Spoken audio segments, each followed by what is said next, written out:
And we are live. Welcome everybody back here on Modifius Entertainment, where tonight, of course, we are back with part 2 of Achtung Cthulhu, the 2D20 system, brought to you by Modifius Entertainment. Welcome back, everybody. I am joined here by a great group, a great cast. Welcome back.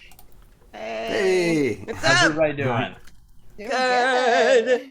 Awesome. Excellent. So real quick before we just go through and remind our viewers who everybody is and who they're playing, I just want to do a quick shout out to Modifius. So Modifius, of course, has a great selection of games. If you like what you see here tonight with Achtung Cthulhu, head over to their website, get you a copy of Operation Vanguard. And also, there's a new game coming out called Shadows of Atlantis. You definitely need to check it out. If you pre-order it, you can go ahead and get a PDF copy at your availability. Whoa, I don't know what was going on there. So yeah, let's just quickly. Oh, and also we have a very cool giveaway tonight. So tonight we are giving away 2 of the XR books, the collector edition books, and 2 $50 gift cards. And those giveaways will happen midway through the stream, and then the other 2 will happen at the end of the stream. So midway through the stream, somebody will get a collector book, and then someone will receive a $50 gift card, and then at the end of the stream, the same thing will happen to 2 other individuals. Nice. So awesome. Nice. So real quick, let's just go through everybody. Dr. Lydia, who are you? Hey everybody, I'm Alicia Marie, and I'm a costume artist and designer, RPG performer, and I'm an all-around creative. You can follow me on socials at Alicia Marie Body, where I can reveal some of the creative madness that I've been up to in the past few weeks. Every Tuesday, you can find me on the Twitch channel for Demiplane, where I play Feruza in Children of Erte. For these games, I play Dr. Lydia Carrington. She is a 28-year-old scientist, engineer, and live ordnance munitions expert. She likes making things go boom, she likes breaking things, and she likes fixing things that she breaks. Perfect. Next Got up, Gemma.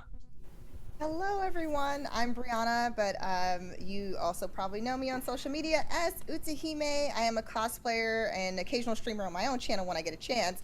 And I'm also too just a huge TTRPG enthusiast and performer. I'm up to lots of different shenanigans throughout the week. So if you want to check them out, you can follow me at Utahime Cosplay or Brianna DeCosta on Twitter.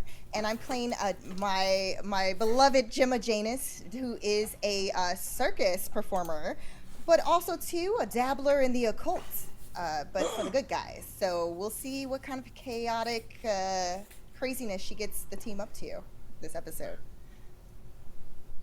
Awesome. And Daphne. Hi everyone, I'm the second Bri in the stream. My name is Brianna Flame. You can find me on Instagram and on Twitter at Brianna Flame. I'm a tabletop streamer, occasionally a game master. I'm a cast member at Second Star to the Right here on Twitch, a Neverland 5e show, and a creative producer for the Initiative Order here on Twitch. And we've got some cool projects in the way, so if you have a chance to check out our socials, you might see some new things coming up. But tonight I am going to be playing Agent Daphne Rogers, a little bit younger than the group, a little bit reserved, a little nervous, but slowly coming out of her shell, and very excited to be learning what we're going to be encountering next. Up next, Rick Lohman. Hey, how's it going? My name's Jason Charles Miller. I'm playing Rick Lohman tonight. I am a musician and a voice actor and Twitch streamer. And yeah, I'm playing the investigator Rick Lohman, who has a very tragic past, and he's hoping to inflict some revenge tonight. Injustice for Scoops. But that we don't even know about, technically. We as players know. We as players are like hoping. Our players are like, justice for us. As players. As like players in the game, like we have no idea what's going on. And you shall get that justice tonight, hopefully. But yes, That's the we shall idea. dive right into that. And of course, I'm Hudson Hubbard, your game master for tonight. You can follow me at huddy.hubs, and you primarily see me over at the Spot Hidden Show. So, if there's nothing else, shall we dive back in to Achtung Cthulhu, Operation Vanguard? Yes, we shall. Excellent. In our last episode, these agents, including one other, a reporter from America, journeyed on an adventure, a top secret mission to the Netherlands, where their mission was to infiltrate an installation held by the Nachtwolf forces of Germany. This installation is called Installation 41. On this installation, the agents have been given the task to find and bring back specific secrets the Nachtwolf are using to do experiments, to create technology. The agents do not know at this moment what they're looking for, but they are aware there is information on this island that they need. As they arrived to the town of Nuremberg, they were transported there by a submarine who left them in the ocean and set them out on their journey. As they arrived in Nuremberg, they were given the hospitality of by two Dutch resistant fighters. These two Dutch resistance fighters, a man and a woman, Dan and Finna being the leader, led them to their safe house. And in their safe house, they were given more information about the island of Skellen, where Installation 41 is located. They were also given information about an old crazy man who tends to drink a little bit. His name was Peter Dijkstra. They told the agents that there was information that he had about a specific ambush site close to the beach, around the mouth of the Arn River that the agents had crossed to get to the safe house. Apparently, there are some sort of creatures, mermaid creatures there. They were also told about a lighthouse that has an all-seeing eye that watches the Skellen Island. Nobody knows what this blue ray is, but it continues to watch the island. Our agents were last seen huddled together in the basement underneath the house that Dan and Finna live in. Finna has left the area and gone back up to the ground level of the house, up to the first story. And they have been left here by their reporter friend, Scoops, who went with Dan to the nearby bar. Let's go ahead and start off tonight with a skill test from everybody. If I could get a observation and a coordination roll, please. And this is going to be a difficulty of 1. So that's if everybody remembers, we're going to be using 2 d20s, unless anybody wants to use momentum to buy an extra d20. How many momentum do we have left? Do we think we have 4 left? That's an excellent question. Since we're starting off for a new episode, I'm going to say we're going to start off with 6. And I'm going to, I did not talk about this in the last episode, but as the game master, I have, just like the players have these type of points, I have threat points, which I can use just like momentum points. And so the GM, depending on the type of setting, if this is a very difficult setting, there will be more threat points, but this is kind of your average setting. And so there are, let's see, 1, 2, 3, 4 players. So I'm starting off with 8 points of threat this session. So y'all get 6, I get 8. And I can add more threat. I don't have a cap. But you do have a cap of 6 momentum, and you're doesn't starting seem fair. What? I know. It's unfair. I mean, Love this. Yay. All right. Love this for us. Yeah, this is Excellent. fine. So Everything's fine. we're looking for 1 success from everybody. Okay. 2.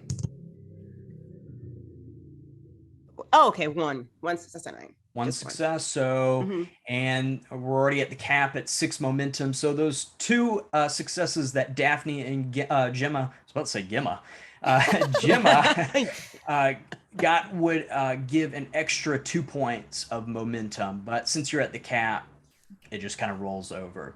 But with those successes, as our agents are trying to hunker in for the night and get rest, you hear a gunshot go off in the distance. With those successes and those two extra successes, Daphne and Gemma, you will know that this was coming towards the center of the village, where you probably speculate where the bar is located. Daphne, Yeah. you heard that too, right? Yeah, that was really loud. Lydia, Rick, did you hear that? Yeah, that can't be good. This is supposed to be a quiet little town. Wait, I don't see Scoops. Is he still not back yet? I thought he would. Do we know that he went for a drink? I can't remember last Yep. episode. We know. Okay. We do. But he, all right. So, he went for a drink with Dan, didn't he? Right? To talk about writing and stuff like that. Should we have gone with him? Now I regret, Rick, you seemed like you were suspicious. Maybe we should have really followed. I'm suit. suspicious of everything. Yeah, but sometimes your instincts aren't wrong. I mean, Right. countless times it saved us. Let's rush there. Should we, Should we? with our I mean, individual who's housing us? Something is telling Should me we- I'm having a weird feeling. Maybe we should check it out. I really Should we- do. so Yeah. GM, the two hosts, they came back to us, right? They're in the house somewhere, as far as we know. We don't know. You know that Finna Finna. is in the ground level of the house, so the first story part of the house. You can hear her walking. I won't make you do a skill test for that, but you can hear her walking above you. But Dan, last time you saw Dan was when he left with Scoops. Do we know if Dan is back? Has anyone seen Dan? What I No, mean, we we were all stay down here. asleep. Let's wake That's up. why I'm wondering if we should try to see if he's. Let's go there. see. I think we Let's at should, least see if he's here. Let's see if he's here first. Okay. Okay. Do Yeah, we go Gemma's upstairs gonna and, start like, heading in knock that on the door? direction. Excellent. So, as you go up the basement staircase, the wooden planks are creaking as you are quickly getting up there with a little bit of speed. Not to cause any attention, you kind of throw the two double doors that are closing the basement open carefully as you quickly move out. Yes, Gemma? Gemma wants to try to find Finna, and she's gonna attempt something, but basically she's gonna kind of signal to the group like, leave it to me. So she's gonna try to go and find Finna because like a certain line of questioning will take Okay. place. Okay. And the other three are y'all heading towards the bar or heading towards the middle portion of the village? Or are y'all going with Gemma? I don't think we should split up though right now. I mean, we're still in the. But I'm just trying to ask Finna a line of questions. And, I'm rather good at telling whether or not someone may be lying to us. So we can know what side they're really on. Let's all stick Alright. with Gemma then, and ask, and Alright. have her ask before we go. Okay. All right. That makes the most safe sense, especially if something's wrong. Finna! As you get closer to the back door of the house, you see Finna just cleaning up. You see her taking a map off the kitchen table and rolling it up. As you call out to her, she looks. Shh. Oh, I'm sorry. I was looking for your partner because, he was interested in obviously Hollywood cinema, and as you know, I've been to America, and I might have certain connections, in addition to, I know he was talking with my friend Scoops. So, do you happen to know where, he's here, obviously, right? Is he in the room 2 doors over? Dan went to the bar with Scoops. I mean, it's rather late. They're not back yet? No, I mean, it's only been about 30 minutes. Could I make a check to like an insight check or some sort of check that would, noting my experience, know how large of an explosion that was and how major that explosion was? Yes. Let's see here. Give me a observation plus insight. And that's going to be a difficulty of 1. I got 1 success. 1 success. Excellent. You'll know that you heard a revolver go off. It was, small caliber, a small bore weapon. And it was only 1 shot.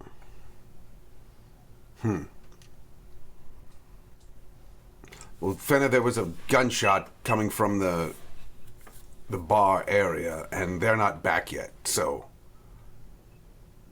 Now, is that a common occurrence in this area? I'm assuming it might be, but... Yes. The Germans, they tend to, from time to time at the bars, get into fights. And has your partner been involved with any of the Germans during these incidents? Oh, no. No, we are resistance fighters. Of course, we have nothing to do with the Germans. I forgot, how long has it been since you've been with the resistance? A couple of months now. Also, if I may, Miss, the question wasn't if you were involved with the Germans, it was if you've ever gone into an altercation with the Germans.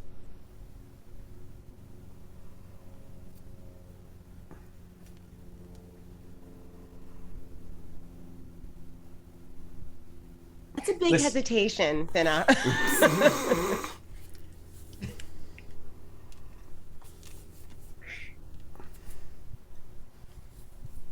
My husband was trying to do the right thing. I told him not to do it. But he wanted to. Not to do what, Finna? If you go to the bar, you shall see. Anything has happened to our partner. Continue, Lydia. I was going to say, if anything has happened to our partner, you and your man and everyone, your whole family is going to answer for it. We have to go. Dr. Lydia, will you give me... Let's see. Give me a persuasion plus brawn. Oh boy. Oh boy. I will tell you, Intimidate. Finna.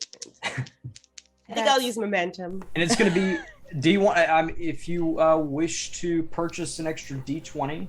Yes, I would. Can I assist with this intimidation right now? Yes, you may. Okay, so Gemma's gonna get closer to Finna. I don't believe you truly understand what trouble you're in. Again, if anything has happened to our associate, I don't think you remember. I have a special book. I have certain abilities. I'm not afraid to use them if necessary. Especially for someone who's going against the resistance.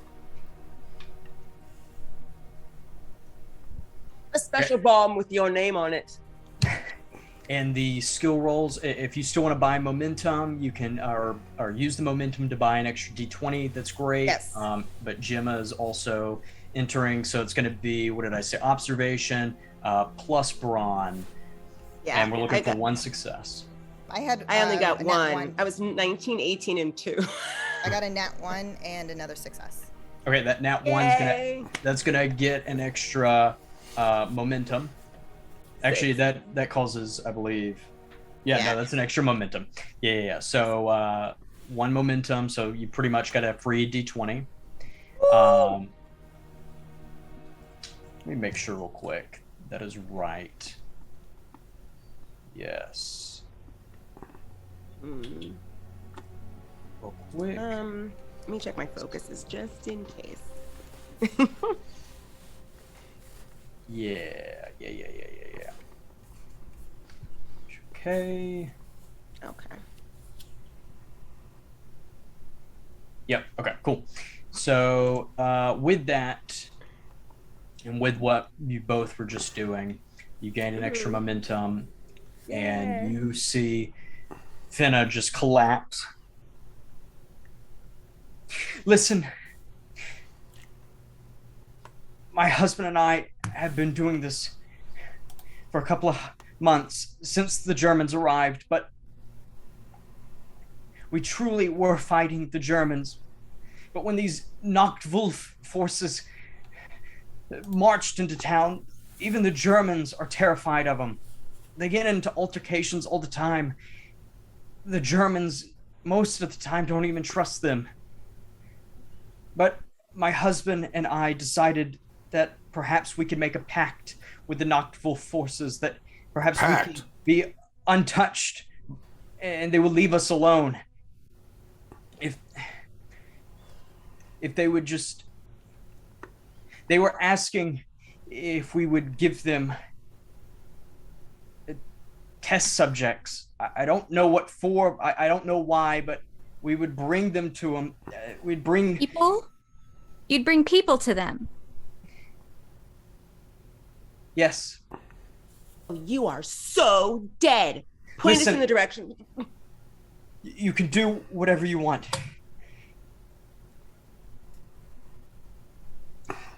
Rick. But should we bring Finna along with? She's coming with us. Get over here. Come over here right now. Do you have rope? Don't make me repeat myself. Yes, it's in the basement. No, we're not going back in the basement. You go get the rope and come back up here. No, I mean, obviously, she might flee if she goes by herself. Don't let her go down there by herself. I don't trust her. And so Gemma's gonna go with Finna to the basement, and she's going to make sure that she pulls out one of her throwing knives, and she's gonna point it at her back. I don't want to have to use this. Please don't make me. I'm doing what you're asking. Just follow me, and we'll get the rope, and you can tie me up. I know what we've been doing has been wrong, but it was for me and my husband's good, so we can survive. Quiet. To the basement now. And with that nat 1 that you gave earlier, giving that extra success and the extra momentum, she's listening to you as she is leading you down the basement. The wooden planks of the staircase are creaking again. You can hear the wind in the night sky just howling.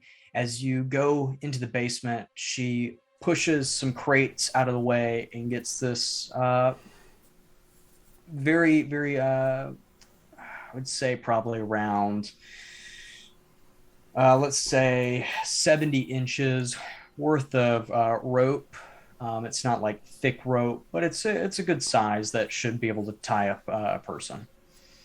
So Gemma's going to basically tie her hands behind her back, so that way she can't reach for anything, and obviously, can be moved easily. Okay. And just tying tightly.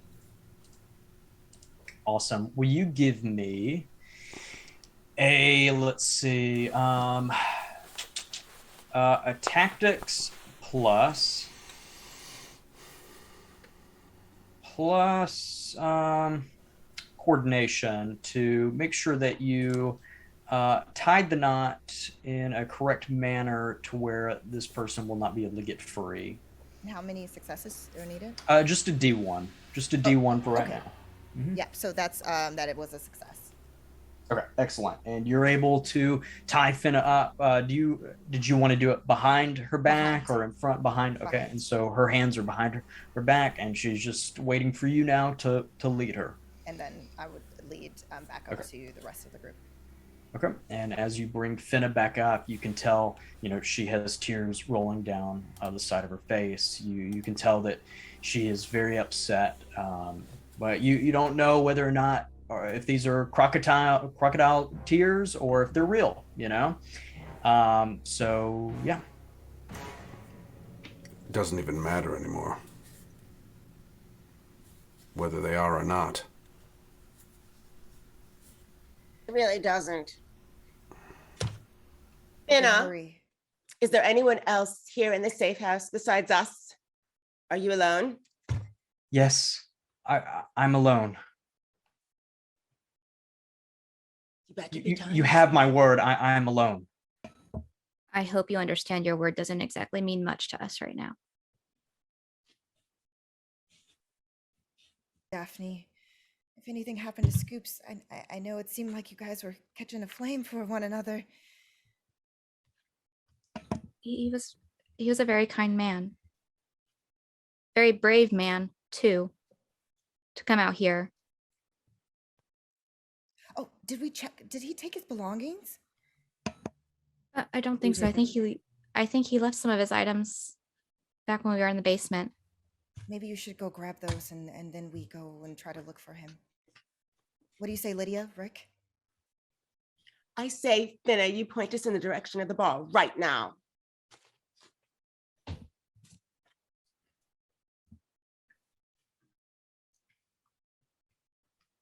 Oh, mute it. Can I hear you? Yeah.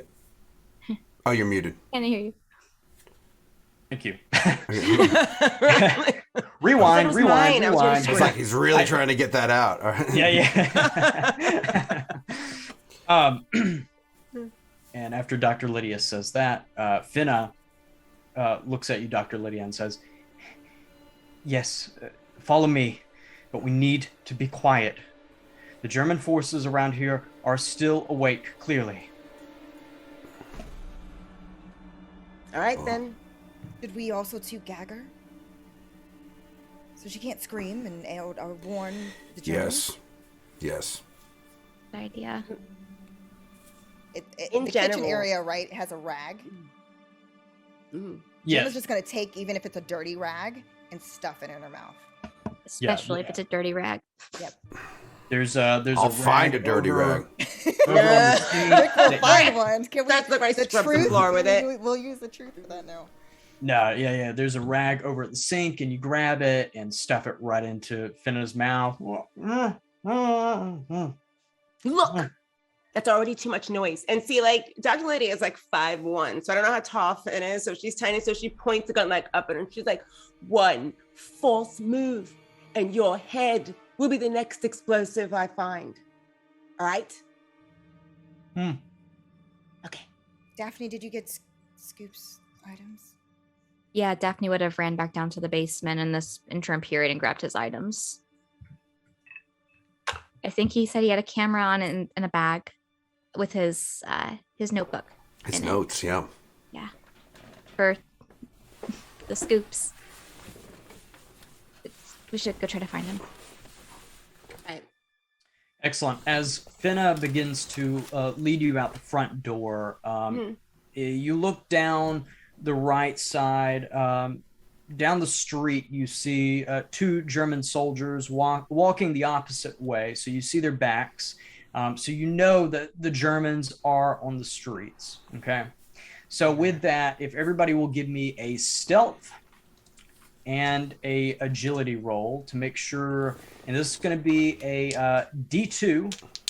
So I'm looking for 2 successes. Oh, yeah, one success, sorry. I thought it was a 1, it's a 7. And I only got one. Okay, and I you made can it. I use just momentum if you wish to buy Yep. a d20. You want to buy a d20? Okay. I would like to buy a Use it. D20. use All right, it. so we're going to go down to 5 momentum. Does anybody else want to? And I got it. Excellent. I'll also buy a d20. Okay. And you said the two, so the 2 successes, that was enough, correct? Mhm. Okay. 2 each? 2 each, correct. Oh shoot! I have to buy one then too. Okay. Okay. We're down to 3. Oh, thank God! Just under 6. Okay. And real quick, and so this is one of the momentum buying rules I did not implement last time, but since the stakes are getting higher. So when buying a extra D20, that does grant 1 extra threat point in my pool. Yep. Oh no! I'm I'm up gonna to throw that in 10 there last. points. Oh, Now listen, boy. if Oh, no. Dr. Lydia, if you don't buy an extra one, with those failures will come a complication. Yeah. And so I'll roll to see what that complication is, if you wish to do that. Okay, so group. I'm asking group. Do you want to risk the lovely, amazing DM that we love so much having extra threat, or do you want me to risk the mini complication because I only had 1 success? The way I think Jim is ready, so whichever. Okay, so I'm not going to buy the extra D20 because we love you, but we also don't trust you, Huds. Totally fine. All right, here we go. Let's see what you get. 20. Okay, well, in this moment, as you are all walking out, Dr. Lydia, you are directly behind Finna with your gun pointed on her. And as she moves out, she, for some reason, knocks your gun out of your hand, and the gun goes into the bushes. And with that, it makes a noise. And down the street, the 2 German soldiers that you hear or see immediately begin to turn around and begin to walk towards the safe house. Okay. Now they're about, let's say, 7 buildings down, and there's only 1 street light in the middle of those 7 buildings. So you still have, the shadows in your in your favor, but your gun is in the bushes right now. Okay, so we see the Germans turn. Do we notice, or? Yes, you notice them. Let me see if they see you real quick. She's so See. good. See, the good thing about the German infantry, their eyesight apparently is just awful. Let's see, Like I'm a looking stormtrooper's for aim. I'm looking for a D2 because it is dark out. Let's see what I can find. Okay.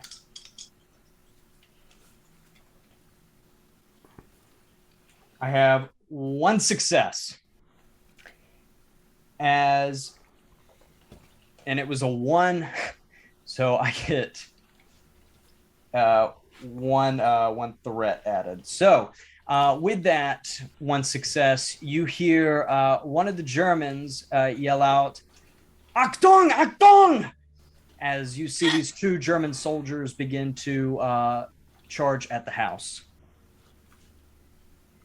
How far away are they? At this point, they are getting towards the 6th house down. So they were 7 houses down. They've moved past one of them, so they're at the 6th house. We should move as quickly in the other direction. Hide in with the shadows. Lady's gonna immediately go and duck into the bushes to start searching for the gun. Lydia, what are you doing? Okay, if you're searching for the gun, give me, let's see, because you're trying to be quiet, give me, okay, this is going to be an extended test. So give me observation plus coordination. Boy. And it's going to be a Oh, D1. oh, that's not bad. That's not bad. 1 success. Okay. Oof. It's like right under 11. Ooh. Excellent. And then I will need, so you happen to find the gun, okay? And to do it quietly, I need a stealth plus agility. Oh yeah, this is bad. And it's going to also be a difficulty of 1. Okay. Because you do have the shadows on your side, and you're kind of you've gone prone. Yeah. Well, as soon as they turned around, she like, Right. sort of like ducked to like sort of like, and she like inched her way over to the bushes. So I have a really low stealth plus agility. So I'm trying to think how much more we have, like 2 momentum left or 3 left, 4 left. Yes, 3. No, you have 4. Lose them. You didn't use that third one. Yeah, so we have 4. Complication. Got it. So I think this is the perfect time to use it because Germans. Oh, good. 2 successes. So we're good. Okay. Excellent. And you're able to go prone, and the Germans do not know exactly where you are. Everybody else, are you going to go prone? So in this instance, if everybody drops to the floor, wherever they are, try to get to the shadows. If you drop to the floor, it's going to subtract from the difficulty. So all you'll be doing is making a stealth plus agility roll, and it's going to be a difficulty of 1. So I'm looking for 1 success. Hit the pavement, but I can also to make Finna do it as well, or would I have to do a different? Yes. So you're in control, and so Okay. she'll go down with you, and whatever you make is what Awesome. she'll. I got 2. 2, excellent. Yeah. So They forgot I existed. 1 point of momentum. Yes, you put the cloak of invisibility on, Woo! and you also got 2, Daphne. Ooh, awesome. And 2, Gemma. Okay, excellent. So we're back up to 6 momentum. Excellent, great. And the Germans, as you all hit the deck, you move towards the shadows. You're kind of sitting still, holding your breath, using the training that you've been implementing the past year now since the war has started. You have blended in with your surroundings as these Germans come over, and they're looking around in the area of the 2nd and 3rd house. They don't really move anywhere near the safe house and where y'all are. And then you see them, one of the Germans pat the other one on the back and go, "What are you talking about? We have got to stop going to the bar at this time of night. Let's get back to the garrison."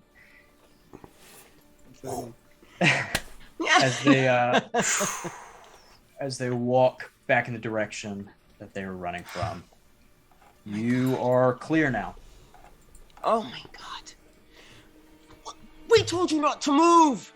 That's what Lydia says to Finna. Does Gemma, you have her tackled, or how do you have her? Still on the ground, but like I'm now basically hoisting Finna up with basically with me as we're like kind of trying to get to our feet. Mm-hmm. And Daphne and Rick, I'm assuming, are close by too. Mm-hmm. Yeah. Slowly getting up as noticing they're leaving. No more funny stuff. We're absolutely serious here. Do you think that we are doing this for our health? Try it again.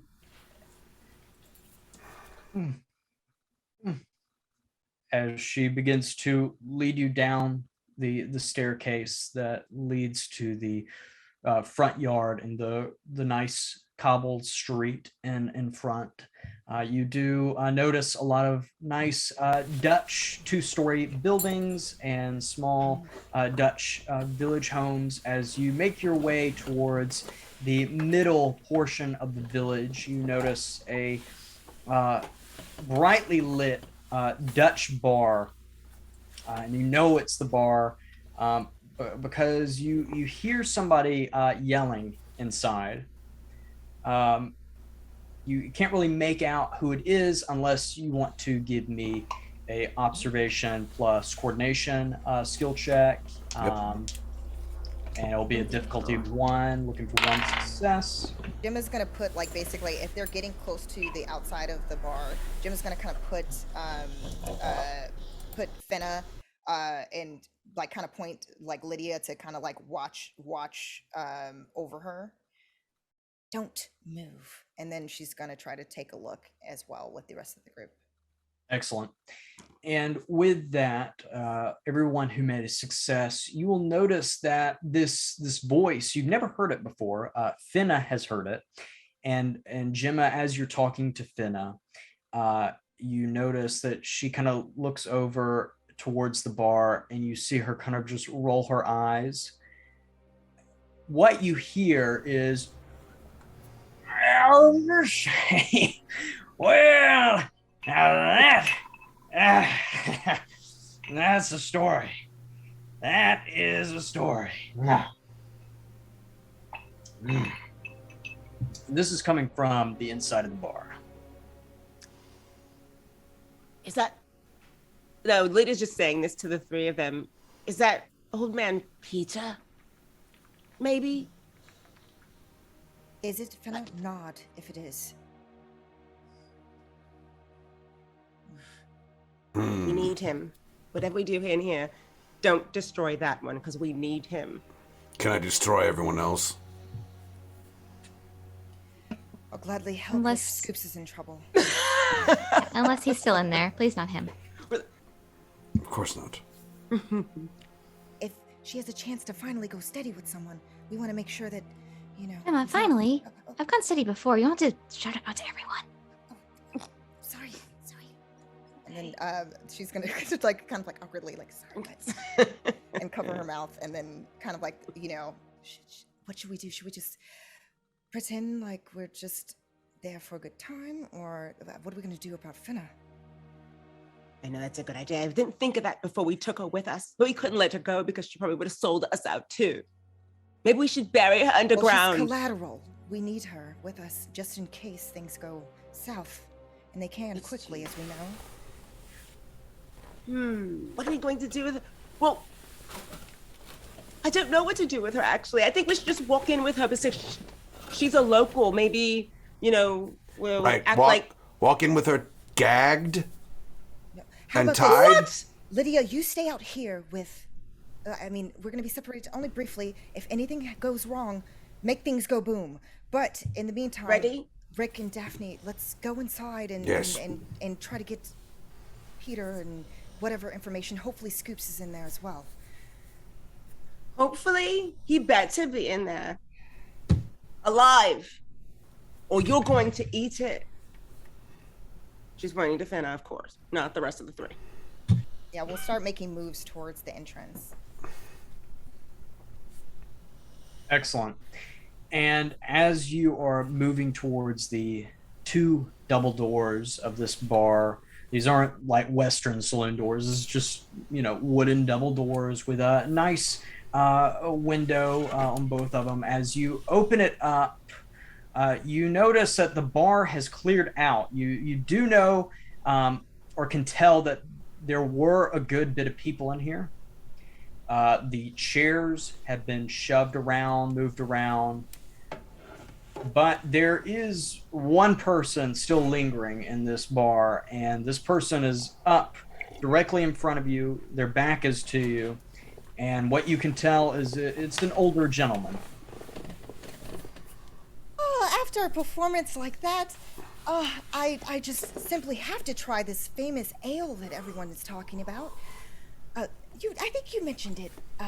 Yes, Rick. And she's like pointing at Rick. You mentioned it before. Right, yes. Let's have at it. What do you say? I'm always up for ale. Did anyone say ale? Oh, yes. I love ale. I don't often drink because I'm a performer and I have to be in tip-top shape at any given moment. But when you have a performance like tonight, you just have to just celebrate the moment, right? Oh, I hear you. Yes. And actually, currently at the moment, I am out of my drink, and I would love some ale if you have any. Bartender. Yes. 3 ales. 4 ales. And with that, Rick, it is all quiet on the Western Front behind the bar. There is no bartender. Can I reach back there and grab some? You may. That's what I'm going to attempt to do. Excellent. As you grab a couple of bottles, you see one is bourbon. As you open it, smell it, it's bourbon. You pick up another bottle, open it, smell it. Oh, that's ale. So you got you a nice little bottle of ale. Great. I grab some glasses and start filling them up. Excellent. Do you come here often? And basically what Gemma's trying to do is she's trying to lay on as much charm as possible, using just her, she obviously knows when to try to distract and put on a performance and play up her cuteness. So she's actually trying to use her special, because she's a star of the ring, she's trying to use that to kind of make sure that the others, while they're kind of investigating, this older gentleman's attention is focused dead on her. I'm going to usually in this setting in Operation Vanguard, it's asking you to require a skill test for something like this, but because that is one of your truths, It says I have to succeed a persuasion test to distract, and then it basically right. It would increase the difficulty for the person that I'm kind of trying to. Okay, I see what. Okay, yeah. So so let's we'll do an opposed skill test. So I'm gonna roll, you roll, and I'll be trying to kind of deflect your persuasion, but I need an insight plus persuasion skill test. A difficulty of 1, and because you are and your truth, I'm gonna have to be doing it at a difficulty of 2, and I'm gonna be doing, let's see, insight plus, where is it, resilience. I had 2 successes. Excellent. Let's see here. Okay. And I want to use a momentum to increase that difficulty. That's excellent. You you drove through him with your charisma as old man Peter Dijkstra, and this is not Dijkstra from The Witcher, sadly, but Peter Dijkstra. Oh, wait, you look very, very familiar. I should hope so. I am Gemma, the dazzling gem of Cirque Rosoff, of course. Yeah, I think I've heard of you. Yes. You look so familiar. Hey, and you're Conrad right there. Thanks for the ale. I really appreciate it. Oh man. Oh, he's a sweetheart. But I would like to know more about, so you've been coming here often? I come in here a couple of times every other week to stock up on ale. Y'all just missed it. There was a nice little skirmish in here between the Germans and it looked like 2 of the villagers. Oh, look, it's Finna. Hey, Finna. She's weird. Oh, I don't think I've been acquainted with the individual you're pointing at. But anyway, the skirmish. Oh, it sounds awful. Can you tell me more? You said the 2 villagers and the Germans. It was quite the scene, See, I was just sitting right here in this seat, drinking away, as I usually do when I come into town. And I was just kind of contemplating on whether or not I should go back to the river and maybe try to find some of my friends over there. But the Germans seem to be just having a great old time in here like they usually do. And these 2 chaps came in here and, well, one of them, it seemed as though they were getting in some sort of argument, and I really didn't look over, but I heard a pop, and one of the fellas, to be honest, I'd never seen the fella before, but he was on the floor, and he was most definitely dead. Dead? What did he look like?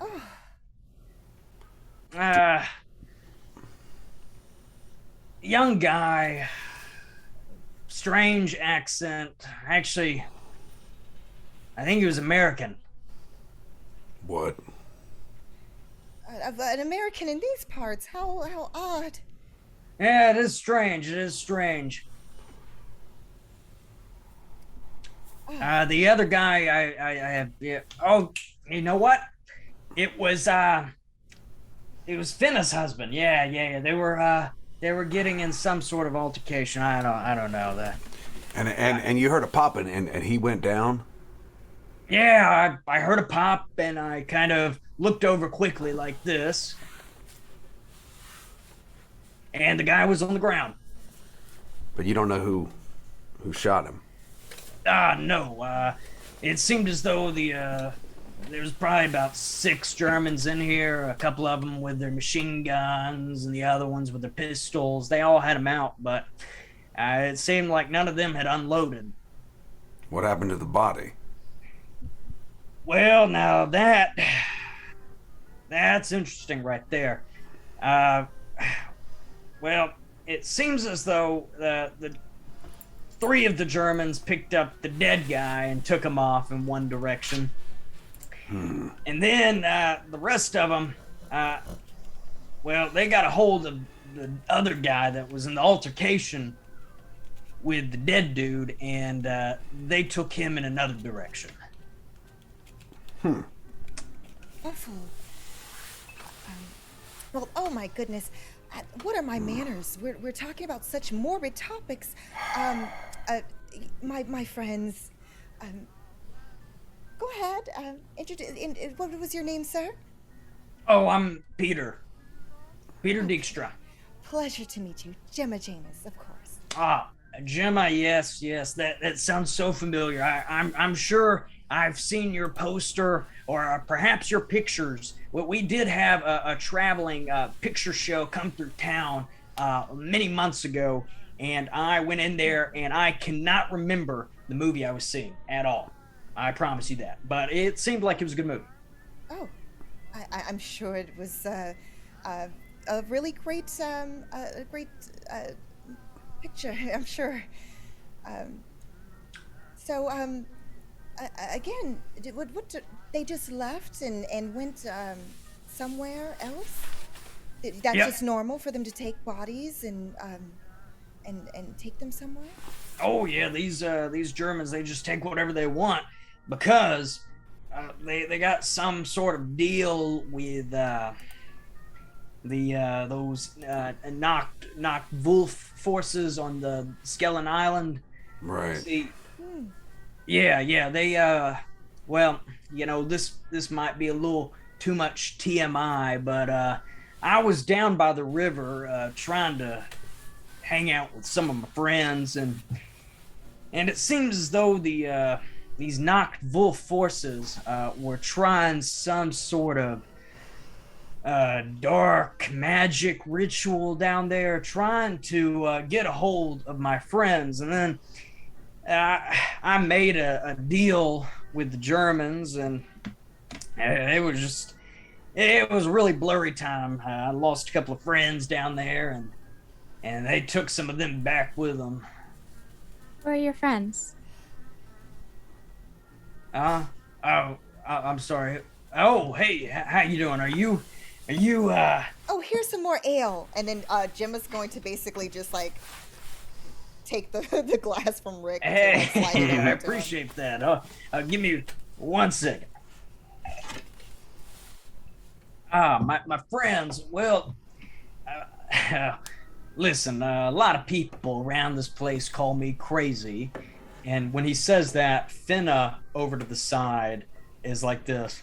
A lot of people call me crazy.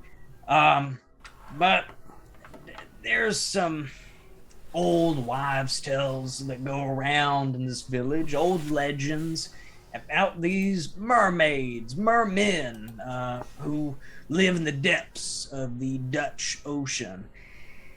Well, a lot of people don't believe me, but they are true, and some of them are my friends, and, well, I just went down to the mouth of the river, the River Arn, beautiful river, especially in the morning when the sun's rising, and I wanted to just hang out with them, and it seemed as though the juries had gotten there before me and had started an altercation with them and taken some of them. So there's still some there? Well,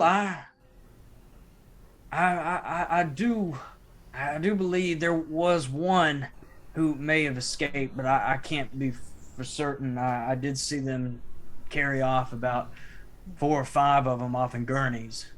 And that's going in the direction of that one area you were mentioning earlier. Oh yes, they have this very large S-boat that came up out of nowhere in the water, and they took their life rafts out there to it and boarded it while that boat took them all the way over to Skellin Island. You know, You gotta be careful of those waters. I have an idea. You know, I travel the world, as you know, with Cirque Rosoff, but we always are looking for new wonders, as they were. Would you mind showing us where this merman or merwoman, where they are? Would you mind taking us to that area? I'm quite curious. Well, if you bring the bottle of ale, of course, we can go and have a nice little walk down to the mouth of the Arn River. Gemma does give a glance, like, to Daphne and Rick, kind of like a signal, like, you know what time it is, and then, oh, yes, we'll definitely bring some more ale, if you don't mind showing me the way. And my friends, of course. Got some bourbon here, too. Oh, thank you. Yes. As he grabs the bottle of bourbon from you, Rick, and as he kind of stumbles off the stool, he kind of moves around, but then kind of composes himself and begins to walk, but still a little bit staggering, and begins to lead you all towards the ambush site, we'll call it. And Gemma will link arms with the gentleman, just to kind of continue to, like, oh, Peter, you're such a great tour guide. And she's just kind of laying it on even thicker, but kind of you trying to use her feminine wiles a little bit while kind of looking behind her, kind of like to the others. Oh, yes. Yeah. Could you, you got that bottle of ale, right?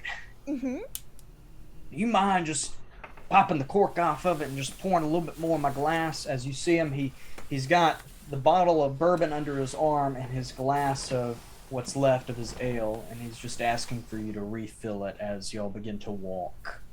And then Gemma will do, yeah. Sure. Excellent. And as you continue, if everybody will give me a, let's see, stealth plus coordination, or stealth plus agility, stealth plus agility to get through town unscathed. And this is going to be a success of 1, so D1, please. Got a 1. And as well. Awesome. Dijkstra also got 1. Excellent. Gemma's gonna try to re-roll that. So It's a momentum. She's gonna buy Okay, one. so -1 momentum, and I will get 1 in the threat pool. But I will say that one of those rolls was an at 20. Oh, it was? Yes. Uh-oh. Yeah. I have to roll for a complication. Yeah. Yeah. Yep.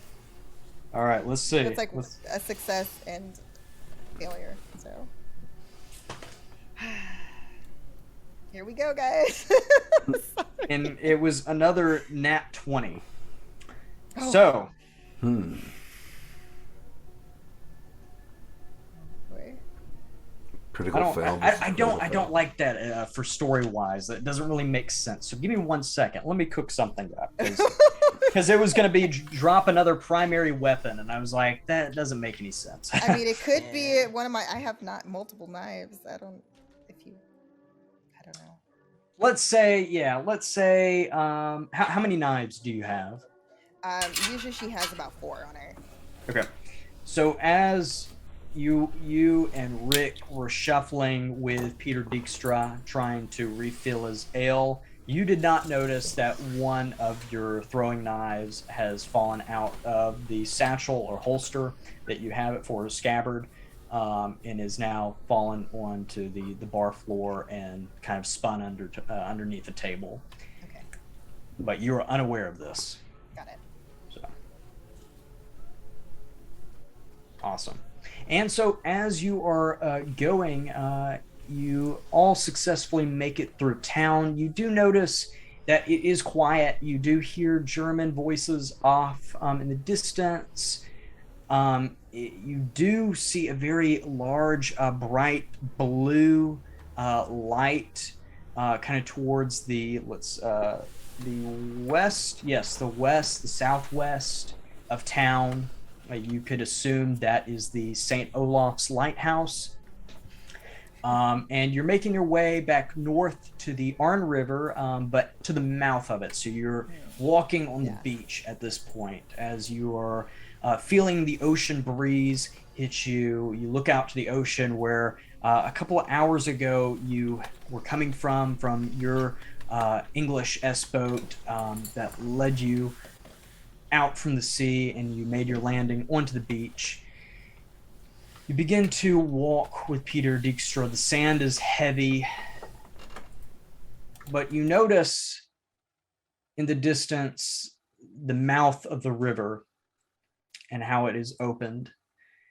And you see the water flowing into the ocean. You see the tide hitting the river water as this fresh and salt water are mixing. Okay. As you get closer, will everybody give me a observation plus coordination skill check, and this will be of 1 success.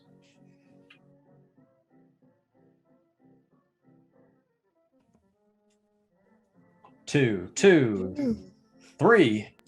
Oh. Awesome. Okay, I see. Yeah. And then Because Dr. the nat Lydia. one is 2 successes. Right. Okay. Mhm. And then Dr. Lydia, what did you get?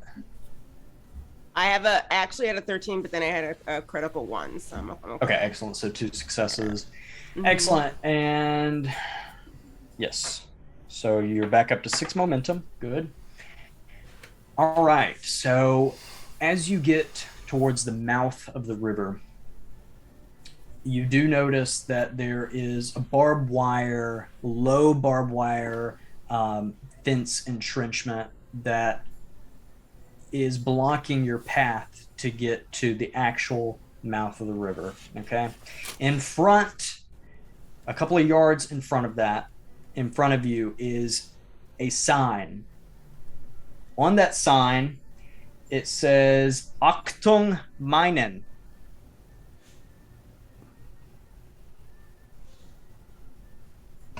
In German Means. I German. speak German. you speak German? Me too. Yeah, I do. Same. Yeah. Okay, excellent. And with that truth, you will know that says mines. This is a minefield. Yeah. Oh. Yeah. There are mines. Yes. Okay. And there's a barbed wire fence a couple of yards in front of the minefield, and then you have the mouth of the river. Okay, so you have to figure out how to cut through the wire. I think I'll be able to like literally detect where the mines are located. What about our guide? Our guide doesn't know. How would he know where the mines are? He's Well, he says he goes down here all the time Visit his friends. Yes, Peter. I to would visit his prefer- friends, the mermen. God, what are we doing? Sounds crazy. It's not The crazy. merman. You've seen crazier things at Cirque Rosoff. Come on.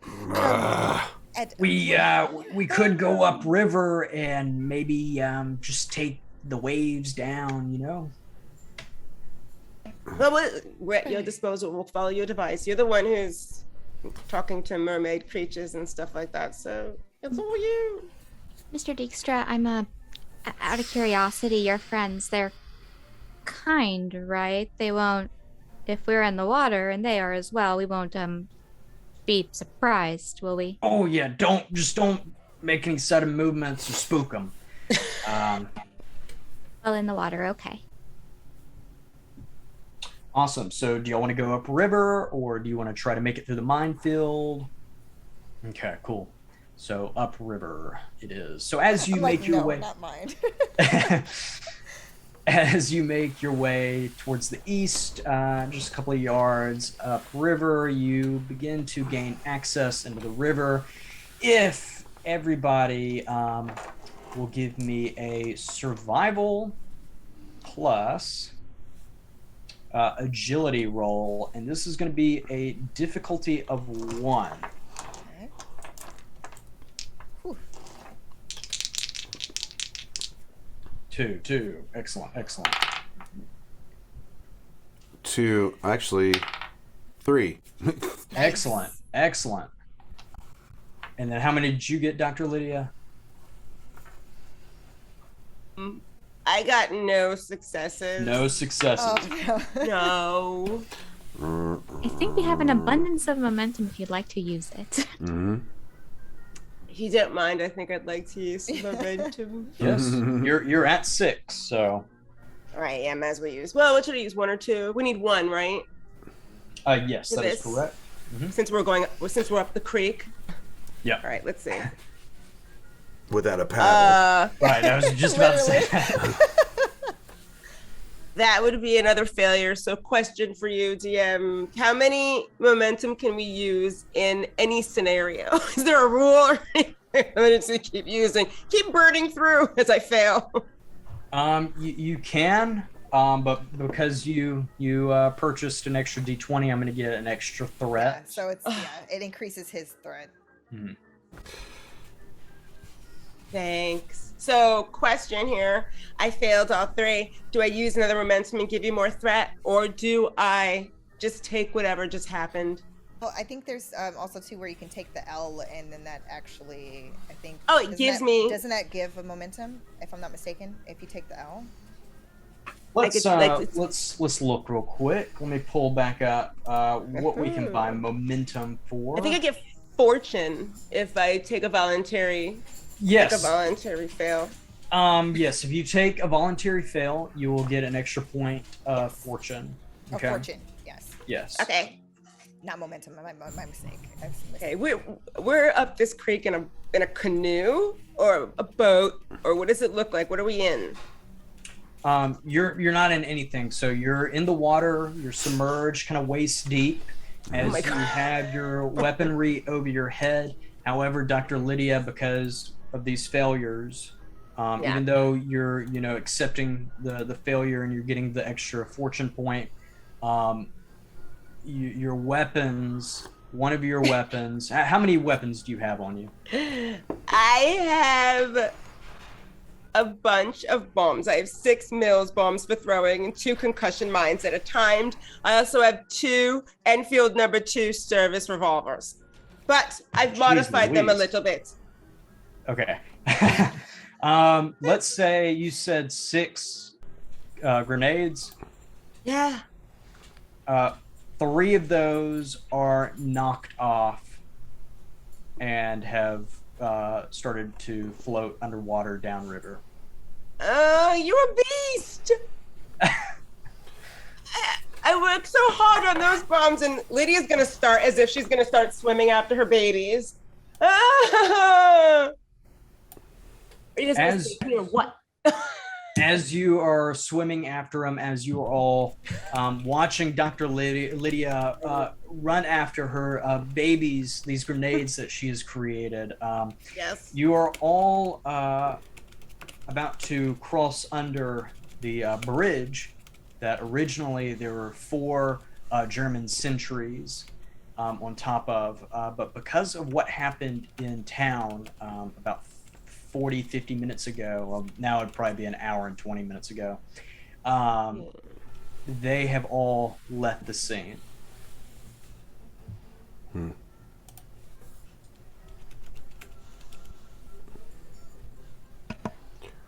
Mr. Dijkstra, another question. These friends of yours, when they were taken, you said they were taken to a specific location, right? Oh yeah, no, I saw you're talking about my friends. I saw them load them on the raft boats, and they took them over to that submarine they got. Nasty looking thing. And from there, that boat went all the way over there as he points into the ocean, as you see the dark island, Skellen Island, where Installation 41 is living. You see this large building with no lights, a dark shadow sitting on top of this island. Yeah, they took him over there. Is there any way to get over there? Like, do you have your own boat, correct?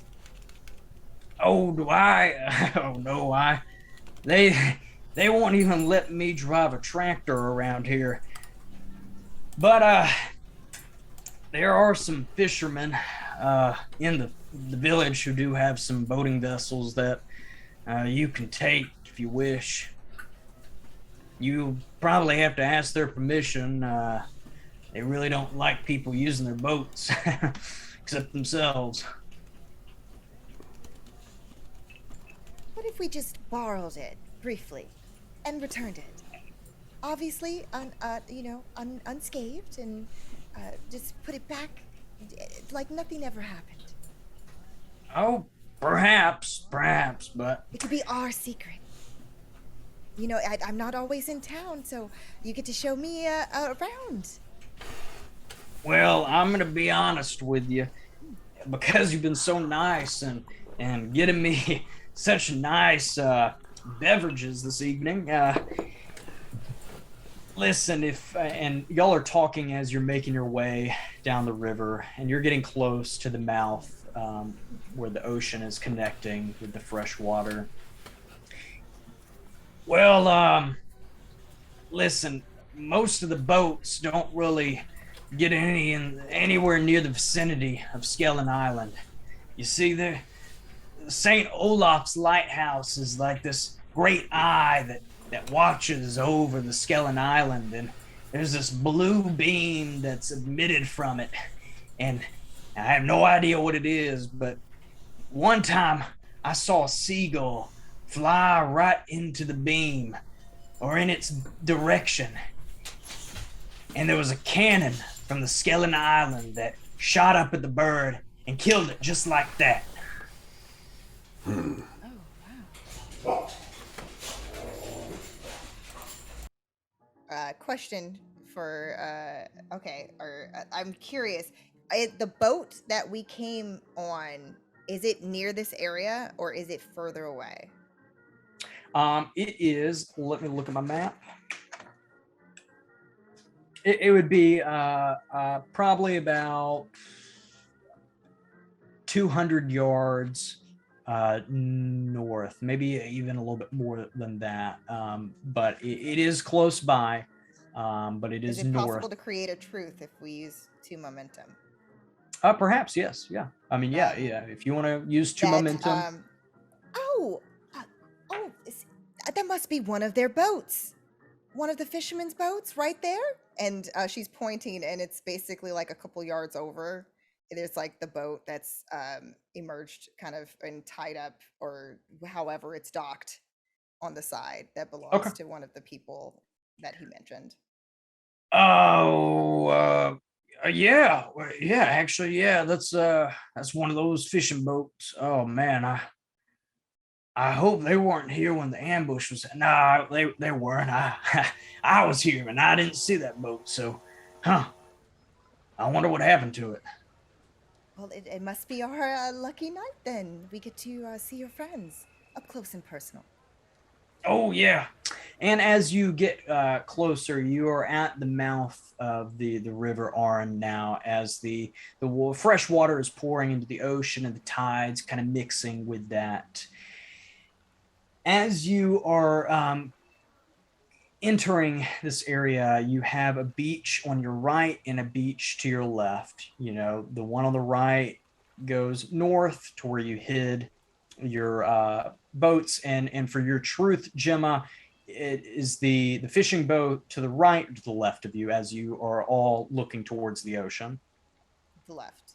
Left. Okay. So, and then you have the fishing boat to the left of you. Kind of, there's a small dock that creeps out into the ocean, and that's where that fishing boat is. There's no house or hut that is attached to that dock. There's some rope that is there tied to the boat to make sure it doesn't wander off into the ocean. But as you look to each side of the beach, let me pull up some information. Awesome. Okay.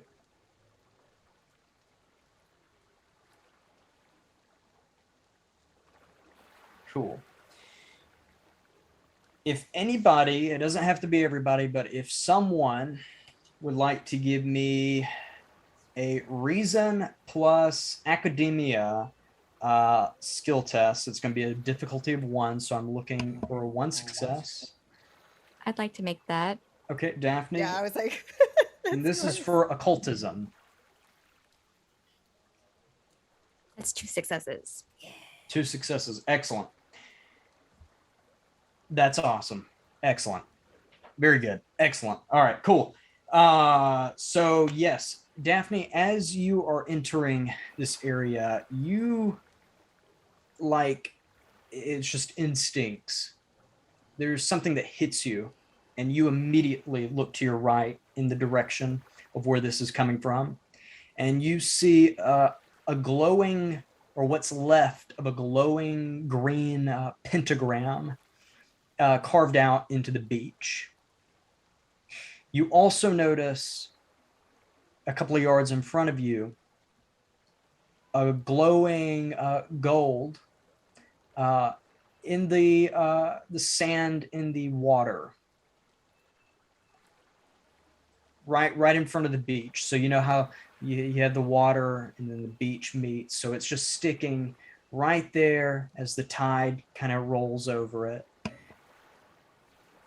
And Daphne, immediately taking notice of this, almost becomes a bit unaware of anything else going on around her, instinctually starts moving slowly in that direction to get closer to it. Game Master, with her history with investigating the occult and being a dabbler in the occult, would she recognize the specific color schemes, the setup for this, and any indication if it's something that will cause harm to her or if it's something that's fizzle out? So this is for the pentagram. Yes. Yes. So the pentagram, you do know there are multiple different symbols, different deities on it that you have seen before dealing with the Nocturnal forces. And you know that this is a ritual to summon beings known as deep ones. Ooh. Gemma, you were talking about the deep ones earlier.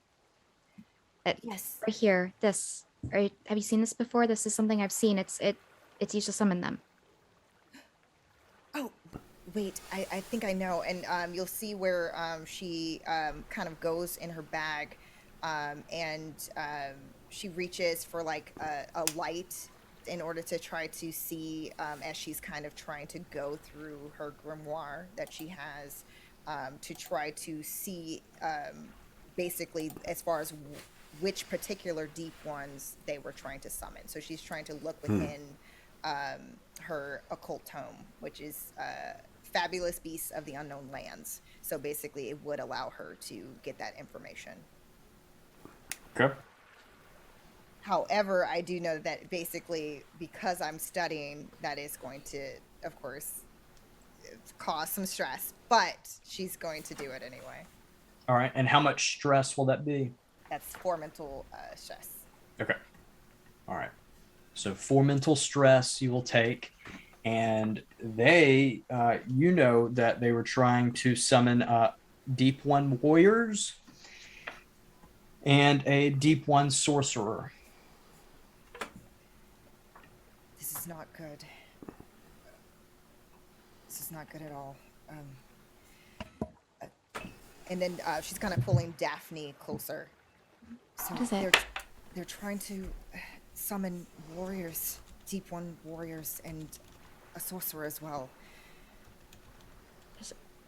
Oh gosh. That's like an army within itself. Do you do you know how long ago this may have happened? Does it look like it was successful? Do I have to roll for that in order to figure out the exact time that everything? Because she would know the rituals because she's done it herself. So, as far as how long it's been.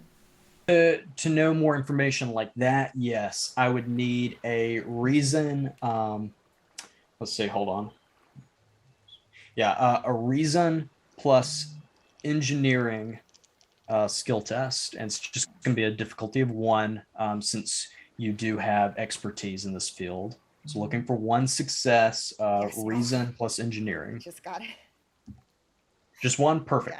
Yeah. So as you are looking the area, you know, your eagle vision kind of zones in, you know, and then we have a flashback as the camera shows German forces arriving about a day ago, early in the day, with the sun high in the sky, setting up their mines and the barbed wire fencing around on each side of the beach.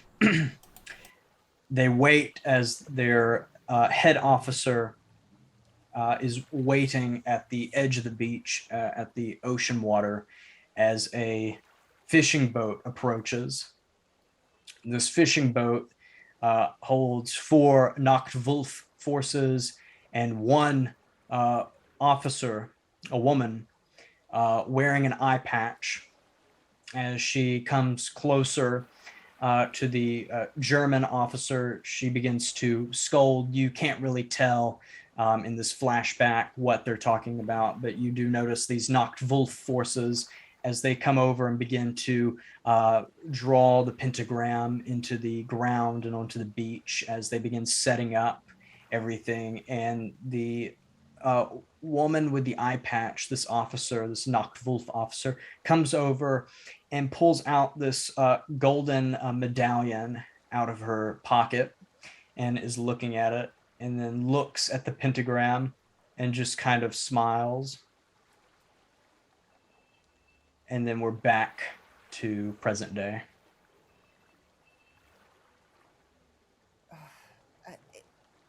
I believe it was a day ago that they summoned, and there was, in the vision, it was one particular woman that stood out, one who wore an eye patch, and she had a gold medallion.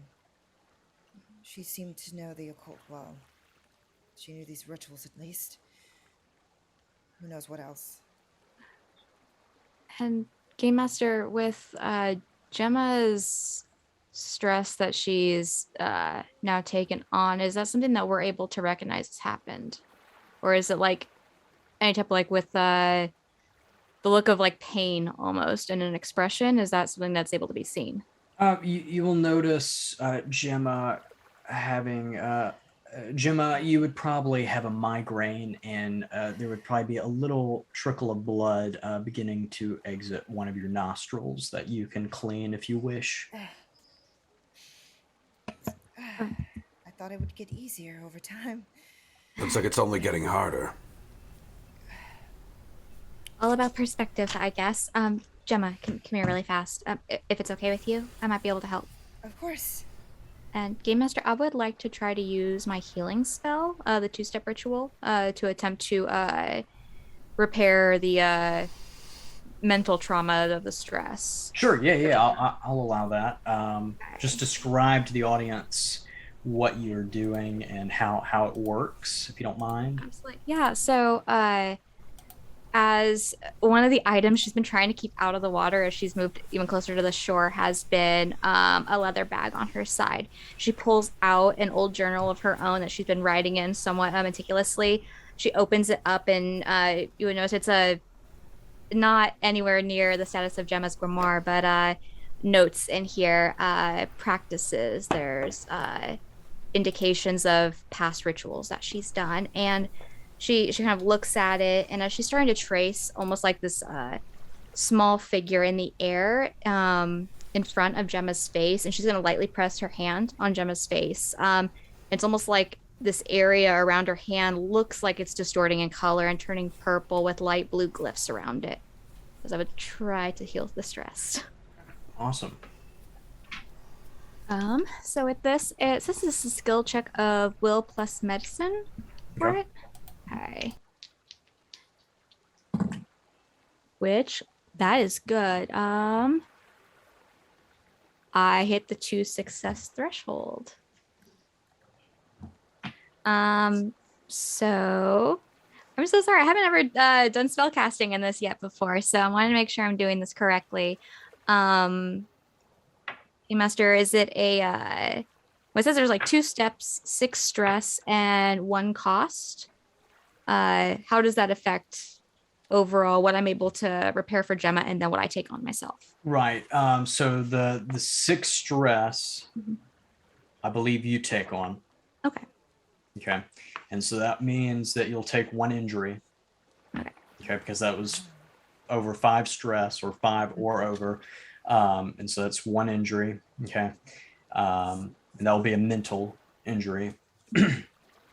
And then the cost, I do believe that is a cost of momentum. And I'm going to say it just cost 1 momentum.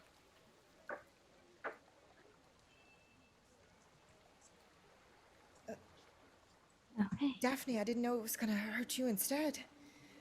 Oh, don't even worry about it. It's fine. And she's like tries to pat down where Gemma's holding her grimoire. You know more about this than I do. It's gonna be more beneficial if you're able to keep to it. And real quick, yes, somebody in the chat just pointed out, thank you. You can soak. I was just about to completely forget about that. If you have armor, yes. If you have armor or courage, do you have any courage? No, I have neither of those things. Okay. But if I have them in the Take it, future. yes. Thank you for Yes, suggesting that, chat. Yes. Thank you. Neither I or Daphne have that. Come on, everybody's got courage. I Yes, would think. Thank you, Aaron, for that. Awesome. Excellent. So yes, back to it. All right. So Gemma, you are healed, but there has been a cost of Daphne's health. Where are you taking this injury, Daphne? Where is this in your mind? Is this hurting your brain? Is this, migraine? What is this? Yeah, I would say very similar to when Gemma started having a nosebleed, I think it was. Almost exact mirroring of that. Daphne starts getting one slightly, and like her eye twitches a little bit as though she's like wincing in pain, but also very okay with it. Okay. Awesome. Yeah, Well, Gemma's gonna like kind of grab Daphne's like hand that was on her Mm-hmm. face and kind of give it a squeeze. Just don't take on more than you can bear, friend. Of course. Dr. Lydia, Rick, we might have some company, Gemma. Where is Peter in this? She wants to make sure that Peter's distracted. Yeah, Peter's just kind of walking around on the beach, kind Okay. of in front of the ocean now. So he's kind of distracted. Okay. Mhm. Rick, Lydia, so it appears that they've summoned warriors from the Outer Dark, and also too, it seemed like a sorcerer even. They're trying to build their forces by using the Deep Ones, which we kind of figured already. That was kind of a part of the mission, to find out what they were up to. So let's just say we should definitely be mindful of that when we're going in.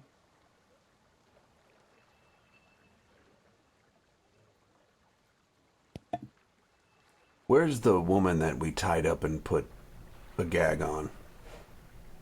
She is right beside you, Rick. All right.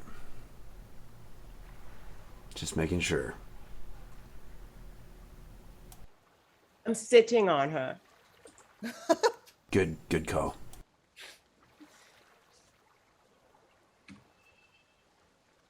Excellent. So as you are surveying the beach, and you find this pentagram, and both Daphne and Gemma are in this process of using their abilities.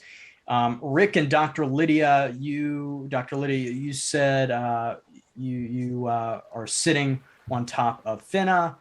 Yep. Rick, what are you doing at this point?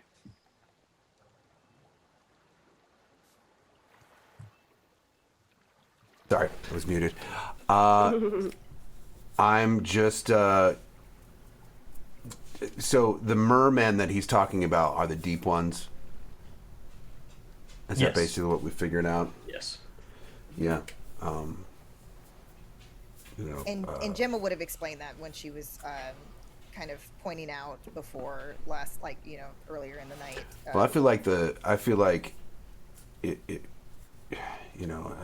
we don't even have evidence that was Scoops, but it sounds like with all evidence points to the fact that was Scoops that they killed, and we didn't know him that long, but he sure made an impact on all of us.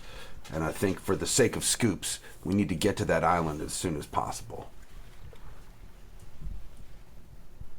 We have confirmation that he's definitely dead. I mean, we have the dead. ramblings of a drunk man, but it sure sounds like it. It's awful. We do have a boat now that we can take over, and obviously we know that they've already gathered special forces, so we must be prepared for the worst. Mm-hmm.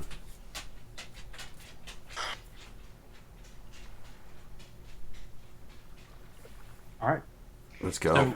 So do you wish to? All right, you're taking the fishing boat. Yes. Okay. Gemma will probably go and go over and see what Peter's up to kind of continue the charade to get over there. Excellent.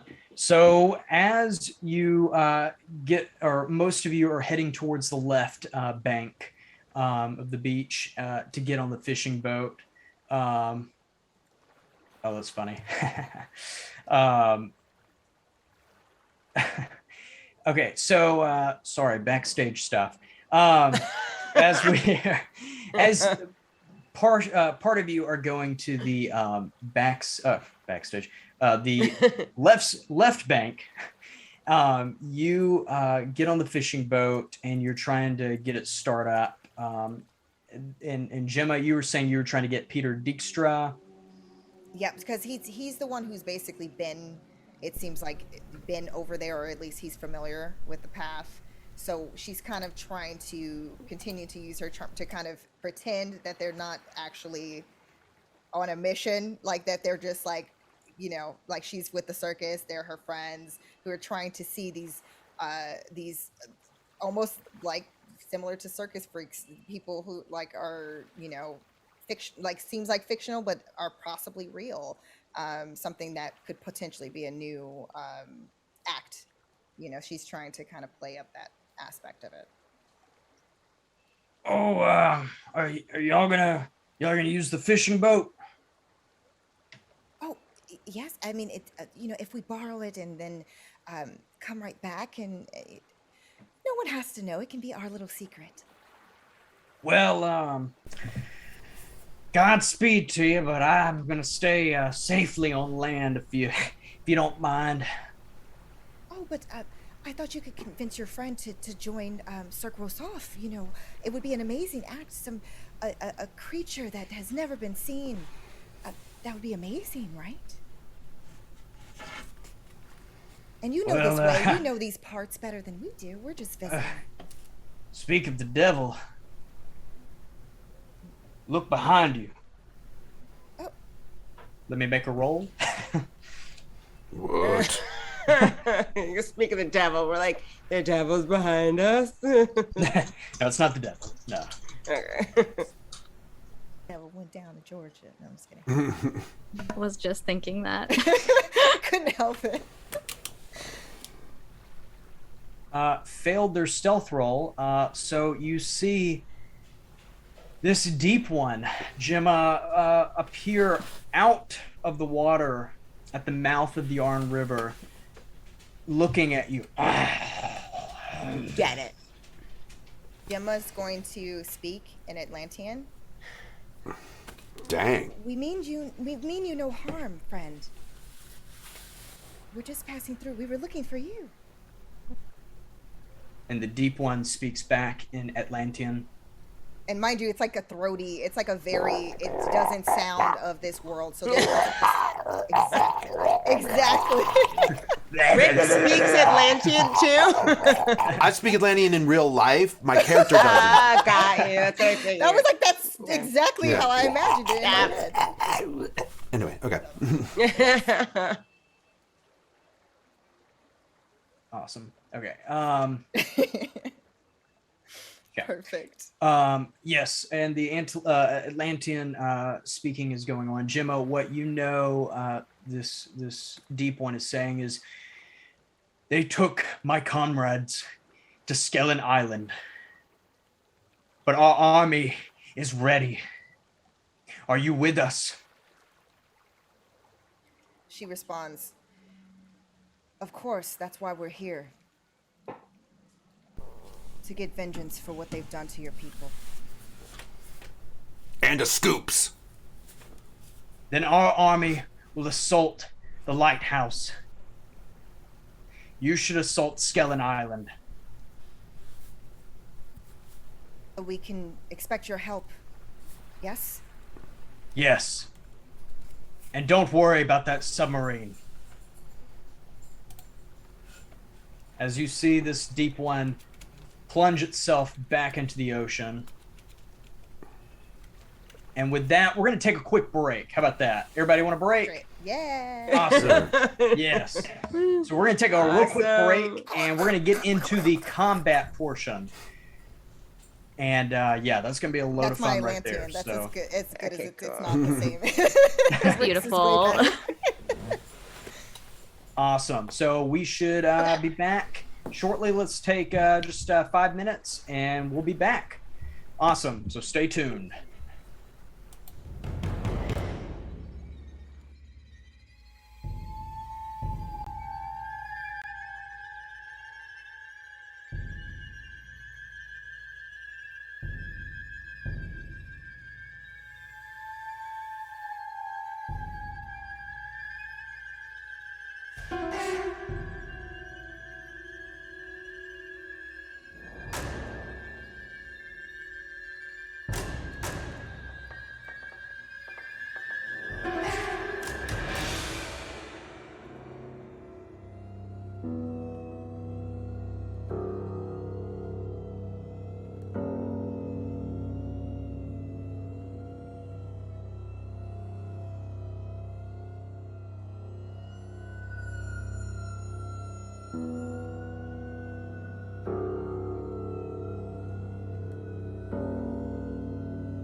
the ocean as it is just skipping across, heading towards Skellen Island. All right.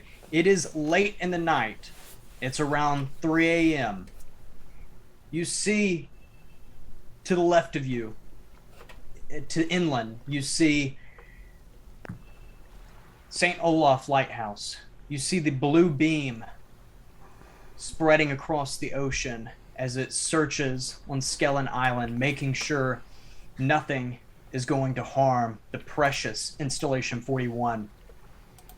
But with that, you see the blue beam begin to flicker. You hear pops, and then you see a red flash, an explosion going off as you see the old lighthouse tumble into the ocean floor. With that, you see the Installation 41 coming up in your distance. You hear alarms being raised. No lights or anything like that, but alarms being raised. You feel a sudden push from underneath the water as the German sub begins to breach up out and hit the top of the ocean. But with your luck and the help of the Deep One's army, the Deep Ones happen to make contact with your sub as your sub that brought you here pulls up out of the water and nails the side of the German U-boat as your English compatriots and the German soldiers begin to fight on top of each of the subs. A skirmish is breaking out, almost like old warships in the 18 and 1700s. As you race towards Skellen Island, you hear MG-42s begin to open up on the beach as it's coming down into the water. As who's driving this boat right now? Did we decide? Sailing the boat. Lydia probably has more as far as mechanics, right? Let's say Dr. Lydia is sailing the boat as she is steering this thing as y'all are gunning down the ocean.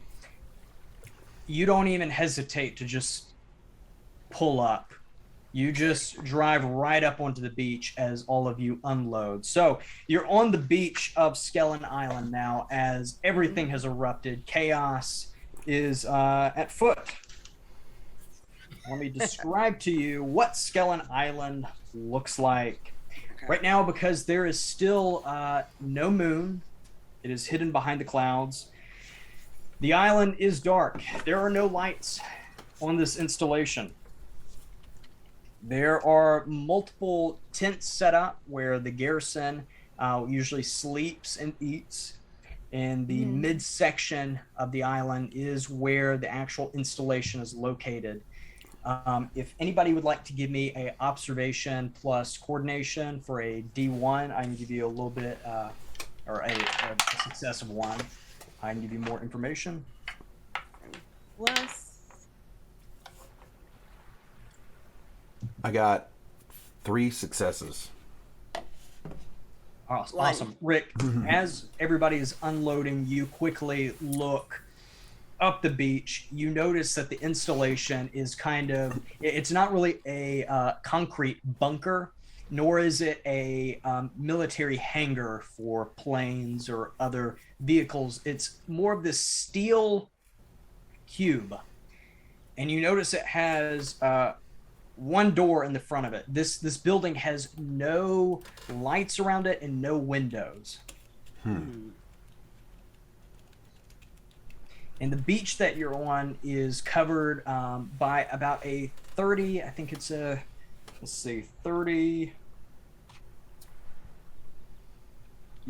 foot high incline with rocks that you can scale up if you wish, or you can go around to your right and take a safer path up the beach. That's a kind of an incline hill into the installation. That's the way we should go then. Yep, let's go. The safer path, yes. So I mean, as soon as Dr. Lydia pulled the bus up. The bus. As soon as the bus pulls up, everybody off. And then she's like literally in the direction. Yeah. Awesome. And with that, I'm going to spend 4 points. No! Yes, of threat. Of course. All Yes. those points come back to haunt us. I know. As The you're 15 running, or whatever. as you're, I think it's 13 right now. Yeah. As you're running up the beach. Wait a minute. what are we doing with Finna? Are we just gonna leave her in the bus? On the boat. Bus! She floating- deserves it. She deserves it. You Okay, you, all right. you sailed a bus up to the beach. Look, Party bus.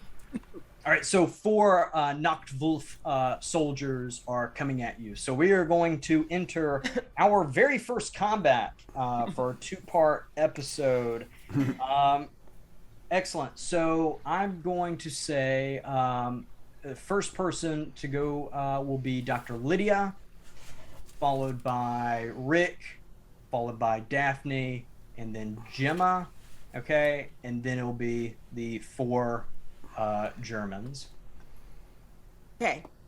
The 4 Germans are going. We're going before them, right? Before You're their going turn. before them. Yep. Mhm. Okay, so we're walking up the hill. We basically see each other, right? Is that we're like, we just confront up. Oh, okay, we know what they are.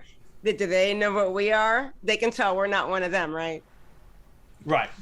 They're on high alert. They know that you're not a part of this installation. Okay, so there's 4. And you will notice also in the heat of this combat, they are wearing these special goggles because remember, there is no light. You just, as you're running, you do notice their shadows approaching you, and you have the hint that these are Nachtwolf forces.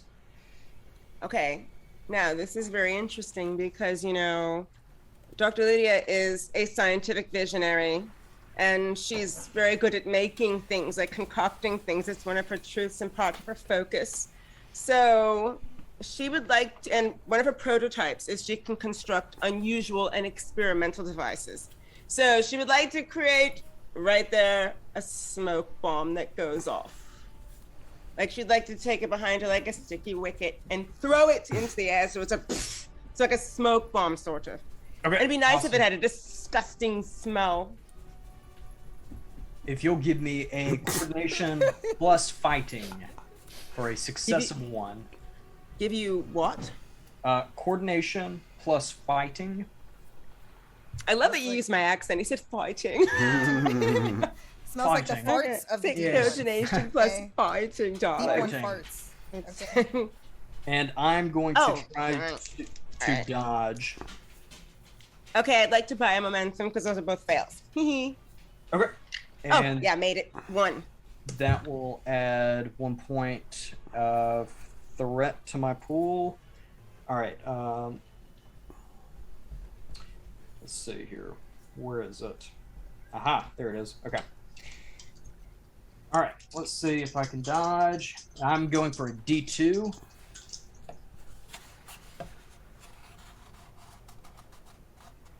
And there is no dodge. So you are able to throw this smoke bomb as it blows up in front of these Nachtwolf forces. These guys are wearing these goggles, and the smoke emits in front of them as they are unaware of their surroundings at this point and have lost track of you.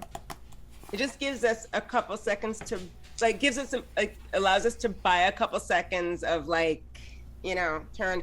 I don't know if it would cause a disadvantage for the first round or what it would do, but just something to sort of obscure vision for a second. Right.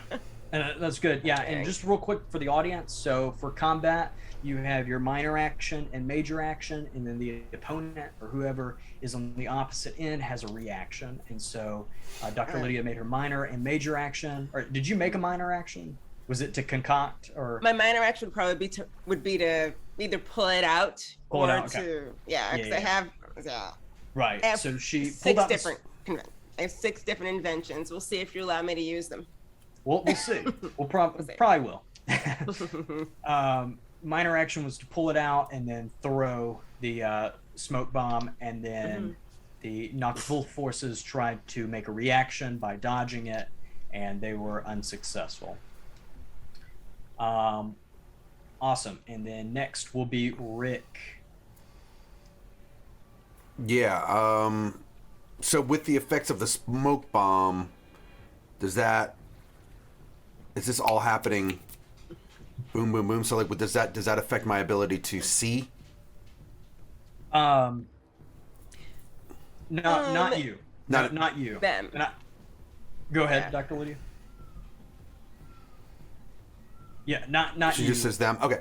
Maybe well- it gives you a little bit of an advantage. I don't know. Maybe we'll Yeah, see.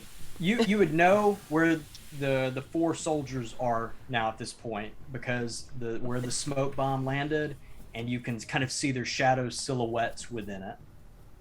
Well, I've been waiting to use this power for 2 weeks. Fists full of lead. I'm an ambidextrous expert in pistols, so I can shoot equally with my right hand and my left hand, and that's what I'm gonna do. Awesome. Yeah. So, walk me through combat here in Achtung, Cthulhu. Excellent. Yeah. So you're going to roll. If you're shooting for ranged, you're primarily going to roll coordination plus fighting. If it's a melee attack, so close quarter combat with a knife or your bare fist, it's going to be agility plus fighting. Great. But it seems like you're going to be using your dual wielding effect. So that's going to be a coordination plus fighting. Now that effect, does it say anything about the ability itself, or? Yeah, I can choose to make 2 separate attacks or concentrate fire on one foe. If I focus fire in this way, I add an additional +2 stress inflicted with the intense effect.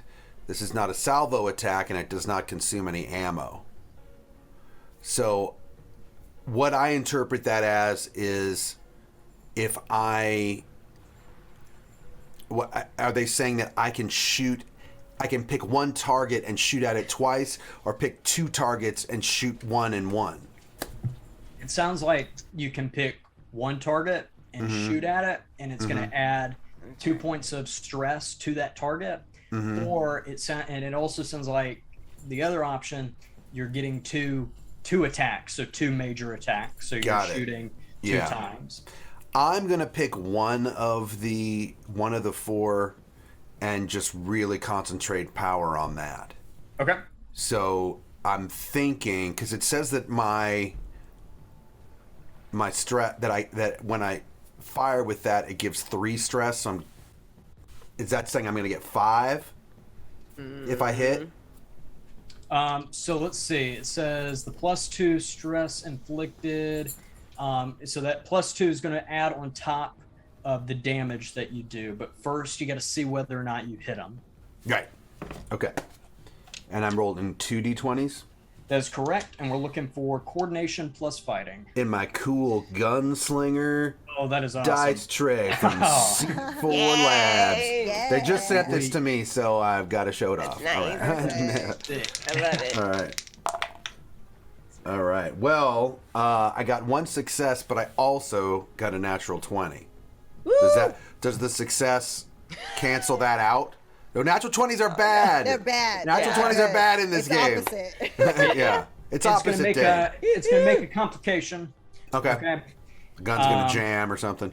I'm going to say the gun jams, even though Oh. they are Walthers. So, yeah, they would jam. So, yeah.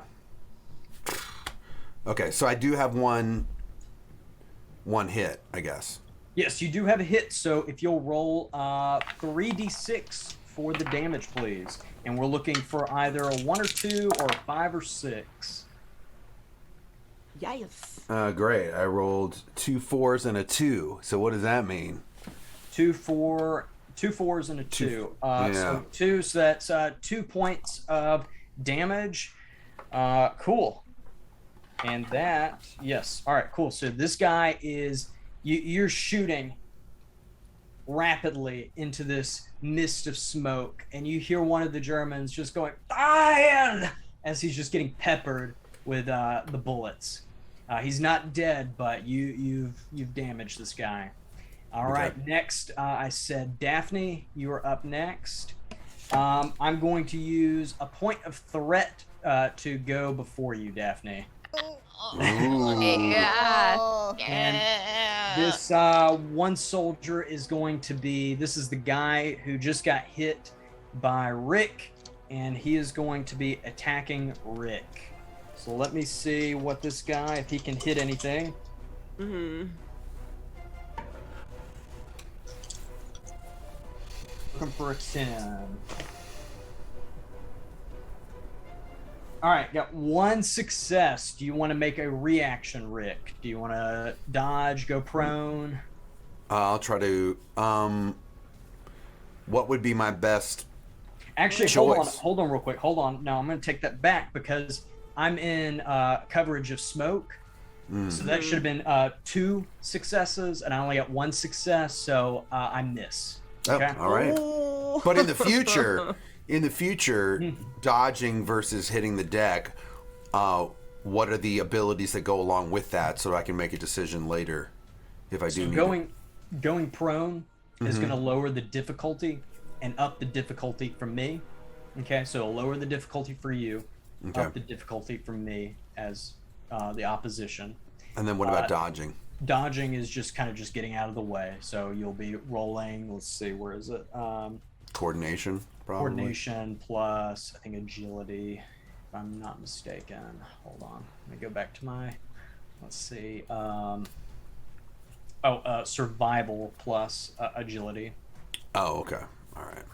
Got it. Okay, thank you. We're all still learning the game, too, so. Yes. Yes. Yes, trust me, I am not a professional at this, so do not take my word. I am just using what I've learned so far. And if you wish to learn more than me and become an expert at this game, head over to Modifius Entertainment's website and get you a copy of this game. If you love World War II and if you love Call of Cthulhu, this is the RPG for you, I promise. All right, back to it. Daphne, it is your turn after we see this German soldier who's been peppered with Rick's, Walter's, try to shoot at Rick, but missing because this guy is in such pain. Got it. And new to combat, what range are they currently at from us? Excellent. That's another factor I forgot to point out. So there is zones within combat, okay? Right now, these guys are in Zone 1, okay? Or they would be actually Zone 2. Zone 1 would be kind of close quarter combat, so melee. So Zone 2, they're a couple of yards in front of you. So you got 1, 2, and 3, and then beyond that, there's even more skills tests you have to make, and the difficulty is raised, so... Got it. So hypothetically speaking, Daphne, if she were to pull out her Colt pistol that she has, which is listed as a range of close, would that be like increasing difficulty for me to be able to successfully attack them if they're outside of that close range? No. Right now, Okay. Zone 1 is close. So Oh, it's close. Okay, I misunderstood. Thank you. In which case, Daphne is going to sing Rick's decisive action follow suit. And she pulls out her pistol. She's going to take her minor action to aim and then major action to shoot. Awesome. And are you shooting at a specific German or not? Wolf? The one who's already been shot by Rick multiple times. Okay, awesome. Excellent. Yes. Okay, fantastic. And I'm sorry, what is the attribute and skill I'm looking at for you're looking firearm? at coordination plus fighting, and it is going to be a difficulty of 1, so I just need 1 success. Fantastic. And with my aim, I add an additional d20 to that roll. Is that correct? Okay. Yep. Got it. And I'm going to, yes, that is correct. So because you took that minor action to aim, you got that extra d20. And my guy's going to try to make a reaction, see if he can move out of the way. I do have 1 success. What do you have? I had 2 successes with 3 dice. I do need to note, though, that I rolled an 18 on 1, and I know with 1 injury, my complication range went to 18. So I don't know how that affects it. Do I still attack him successfully and just have a complication? For our game, I'm going to overrule that because you had more successes than me. Okay. And this is kind of opposing roles. This is a situation where they're opposing roles. And Daphne made more rolls or more successes, so you came on top. So if you'll roll for damage, please. Fantastic. And many questions from me. What am I rolling for damage on this? So what weapon were you using again? My Colt Detective Special Pocket Pistol. Excellent. If you scroll down on your character sheet, Yes. it should say there will be kind of a symbol. It'll look like Cthulhu. Oh, five stress. Is that correct? So it'll say, does it say 5 and then the symbol? Yeah. Yeah, so it'll be 5d6. Oh, fantastic. And just total score between all of those. Yep. Well, just let me know what each one is. So Okay. and we're looking for 1s and 2s and 5s and 6. Oh, okay. So far, I've rolled 2 5s, 1 1, another 5, and a 4. What does your weapon say its effect is? Does it say? Oh, the effect is that vicious. Is that the correct area I'm looking in right now? Yes. Okay. So with that, you killed the guy that was shooting at Rick. Okay, with one of those successes. Okay, and then you had 3 other 5s, correct? Yes. Okay, so the 5s and 6s give you 1 success and 1 effect. So you got 3 successes and 3 effects. So I will allow you to choose. Would you like to place that on one other subject, or would you like to disperse that between the other 3 German soldiers? I think I'd like to focus it on just one single subject. I don't know if there's one who's necessarily was close in range to that. Okay, and that will kill one other guy as you are just opening up in this smoke, as you see these 2 shadows, these silhouettes just drop to the floor, and you hear these screams and then nothing. Awesome, and now we're on to Gemma. Okay, and how many of the German soldiers are left? There seems to be 2 silhouettes still in this smoke screen that's in front of you. Okay, and then are they within close range? Yes, they are. Okay, perfect. So basically Gemma, during all of what was going on with everyone else, her minor action was to look through her grimoire. She found, while she was searching, she found what she wanted. She closes the book. You'll see where her eyes kind of gloss over a bit, like white, and she starts wrapping her whip around her wrists. And as she does that, she starts speaking in Atlantean. May my enemies be bound by he who lies within the depths and succumb to his disruptive power. And as she does that, she's casting Isaac's binding spell. And with that, all enemies within close range suffer power +2 mental stress with the snare effect. So basically, they're going to be bound by what ends up coming up from the ground. It almost looks like this black ichor that starts to grab at basically arms, legs to hold them in place. It's basically binding all enemies. So there's no direct physical damage, but those who succumb to the effect basically are rooted and they can't fire, move, or defend themselves at all. It's a will plus resilience test of difficulty 3, but I'm going to use 2 momentum to extend the duration of that spell. Okay. And I do have to say real quick, so you're saying that these 2 German soldiers would be taking, or 2 Nachtwolf soldiers would be taking 2 stress already, or 2 mental stress, Yes. correct? So yeah, so it's basically for anyone within that range. So even if I don't see them, it's any enemies are basically bound by this almost like this like ichor-like Right. tentacles that are grabbing on this So- spell that was cast. So the Nachtwolf forces, because they have dealt with these beings before and other beings, they do have courage and they are prepared for events like these. My Nachtwolf forces do have 2 courage, which soak that 2 stress immediately, but you can go ahead and roll. So that 2 stress is gone now. So now they don't have any other armor mentally. Okay. So you can continue. Yeah, because it says the enemies who suffer 1 or more injuries from this spell are paralyzed instead of suffering injuries. Paralyzed enemies may not take any other action, and it requires will plus resilience tests of difficulty 3.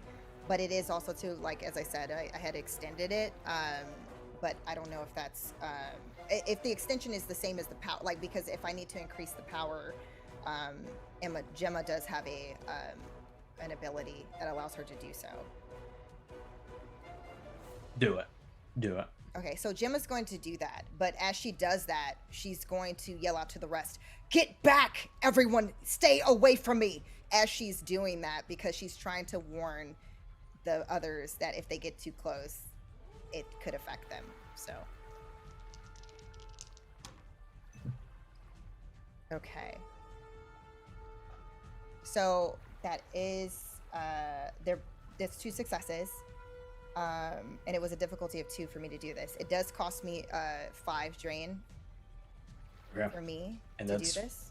5 points of mental stress, I do believe. Yes. Okay.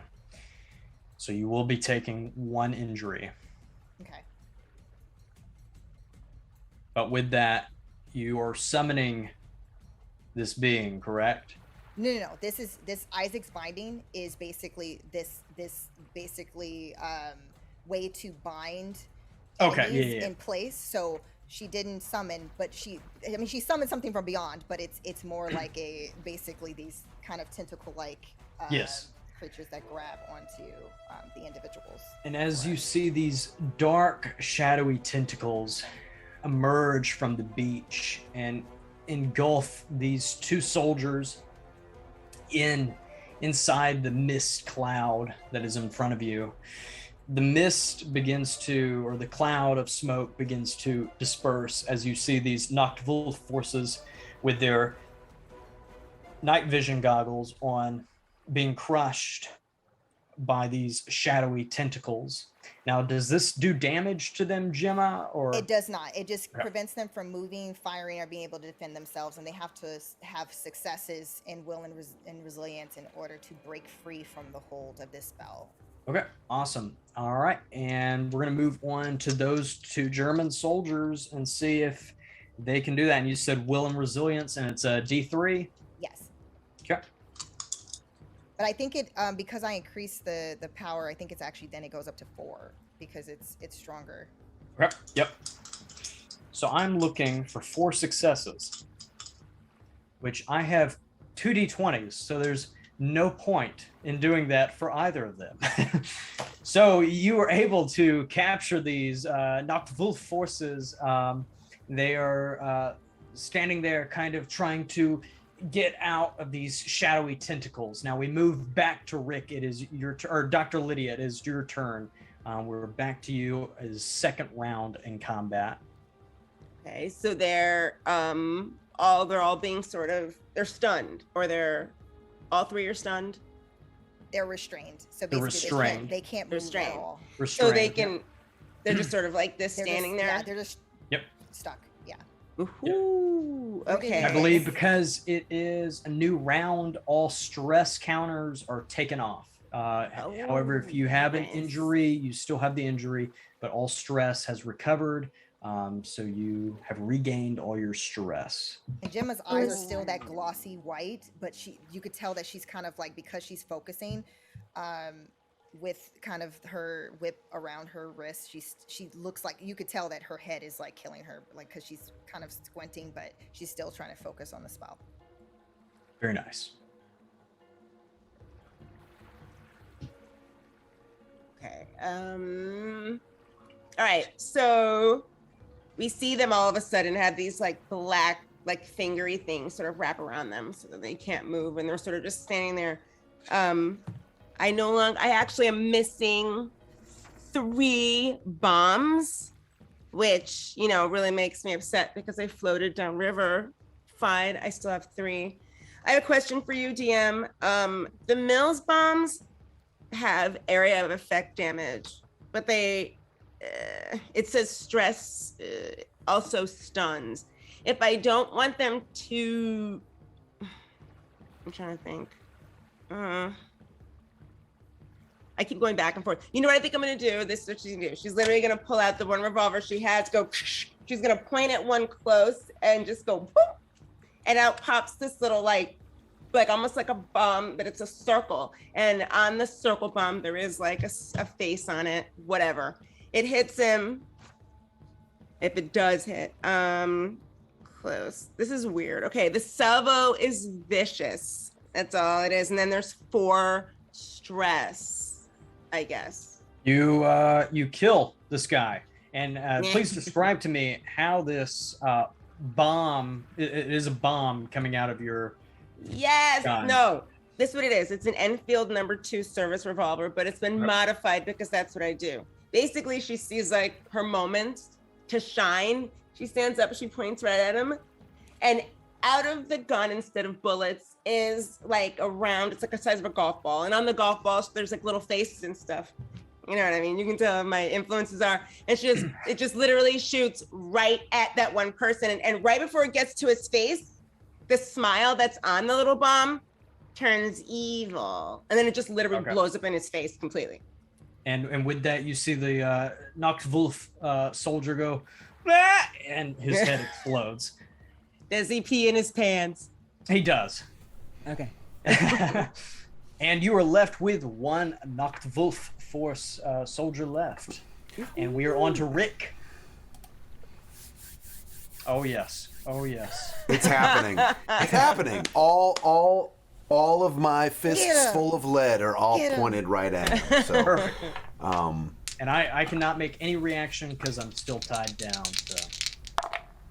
Great. And I'm sorry. It's fighting and coordination.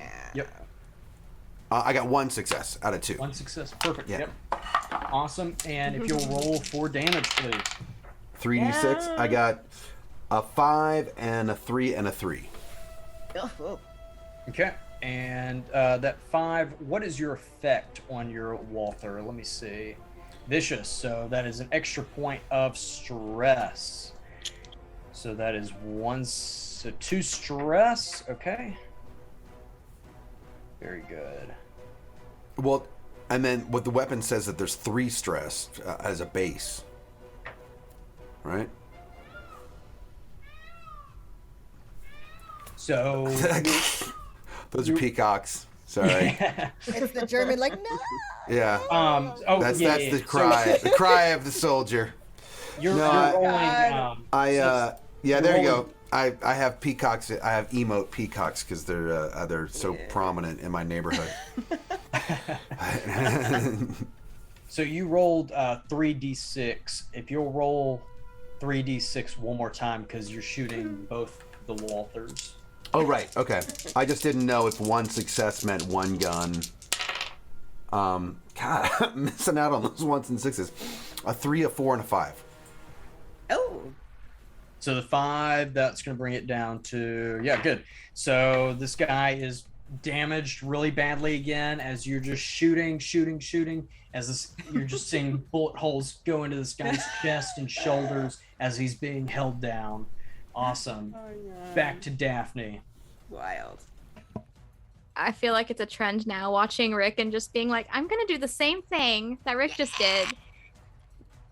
I'm going to aim again and then shoot minor and major. Just to see. And it's fighting and coordination. Is that right? That is correct. Yep. Okay. And an additional 1 for the aim. It's only 1 success. That's good. And if you'll roll for damage. Fantastic. Woohoo. 1 5, a 3, a 1. That does it. 4. Oh It's yay! dead. Awesome. As you shoot and describe as you kill this Nachtwolf soldier. It's like Daphne in her normal stance is oftentimes almost like shaking with nerves, and then it's almost like watching Rick feeling very inspired, and she just focuses for a moment and her frame stops shaking and it's like deep breath in, and as she exhales she shoots just right in the chest. As you see this bullet hole enter this German soldier's chest, as he looks up and goes, and falls to the ground as this shadow tentacle leaves and goes back into the beach. You're out of combat at this point, even though chaos is assuming all control on this island in the inland portion of Nurmagin. You see explosions going on behind you. You hear machine gun fire and melee combat ensuing on both of the subs in the ocean. You also see a bunch of the deep ones beginning to make their way up onto the Skeleton Island, taking control of a lot of the watchtowers. There are 4 watchtowers surrounding the installation as you all make your way up into the middle portion where the installation is. There's a large barbed wire fence in front of you. There's a large gate. It has to the side of it a passcode system. But you do see a lot of these deep ones with their hard, scaly skin begin to climb and scale the barbed wire fence. Now, this is a very high barbed wire fence, not compared to the one that you saw on the beach. These deep ones are scaling it, going over the top of it as they are fighting in melee mode with the Noctvul forces, who are using MP40s and MG42s and other machine guns that you're not aware of and have not seen being used in combat before. And this is happening right in front of the installation, right in front of you. So you do have an obstacle to get to the installation. You do need to get past the barbed wire fence. So the barbed wire fence is first, and then there's the keypad thing. Well, you have a barbed wire fence, and there's a door that allows access. So if you want to try something with the keypad, you know, you can get through the barbed wire fence, or you can try to scale it like the deep ones are, and you might take some stress or injuries. Ooh, well, since I'm a boffin, I can break codes and outsmart things, so I can try to figure out the keypad. Okay, awesome. Let me look up real quick what the roll is, because there's a specific roll for that. 54. Page 54, I'm sorry. Yes. Okay. If you will give me a insight plus observation, and because you're so good with tech, it is going to be a difficulty of 1, so I need 1 success. A 2, 1 success. Just 1. The other one was a 19. You said you got 1? Yes, just 1. All right, awesome. As you are able to realize that this keypad, even if you knew the passcode, you knew that you can damage this keypad if you wish, and it will open the gate up. Yes. I'm not saying how I know how to break into things. I'm just saying I do know how to break into things. Not saying how. It's a good skill to have. Don't look at me like that. In you. this case, we'll take all the help that we can get. So, no worries, Lydia. We love it.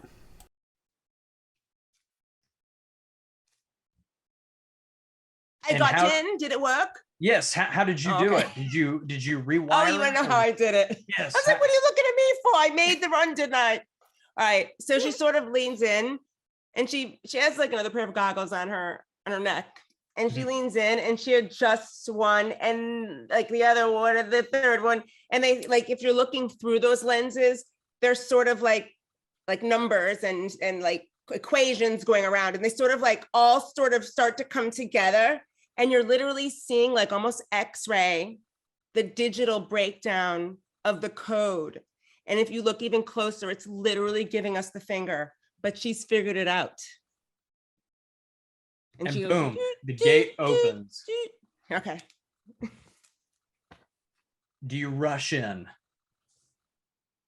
Do I personally rush in or just Rick? No. No, Does, absolutely does not. everyone rush Say it in? in Emma and unison. Rick No. rush No, in. absolutely not. I was like, let me unmute for this. No. I was Okay. like- Is there any type of which I'm assuming on a beach there's rocks, there's something. Let's throw a bomb in there. Yeah, throwing something to. Come on, Doctor. Yes. Sure, yeah. So give me a coordination plus fighting. Okay. That's the doc. Right? And it is going to be a D1. Success 1, please. Is that me or Doctor for the rock, or for something? Whoever's throwing the bomb in, right? Yeah. The I believe doc's Dr. got Dr. the Lydia, bombs. unless anybody else has a bomb Yeah, on them no. or a grenade. Don't have any bombs on me. Somebody say. Even bomb. though, can I assist to tie the bomb to to wrap the bomb with my whip to kind of chuck it? Sure, yes, I will allow that. Yeah. Okay. A tethered bomb. That's new. I like it. I like to it. basically wrap it, like to thread it through the oh my gosh, why can I think of the thing? The little pull. Where did you pull from the Yeah. Pin. A pin. Yeah, the pin. Yeah, it'd be a pin. Yes. It'd be a, The pin. I was like, why can't I think of the word pin in order to basically toss it in there? Awesome. And you kind of like slingshot lasso it through the gate as you see You guys it. have bullwhip experience, so this is coming in handy right now. And you did make a success in the coordination plus fighting, correct? There's one success. Gemma. Yes. No, I had Okay. 2 because I had a nat 2, one. yes. And with that, you were able to knock out the 2 German soldiers that are standing guard in front of the doors of the That was installation. them crying out just now. Yes, yes. What strange cries these nocturnal forces have.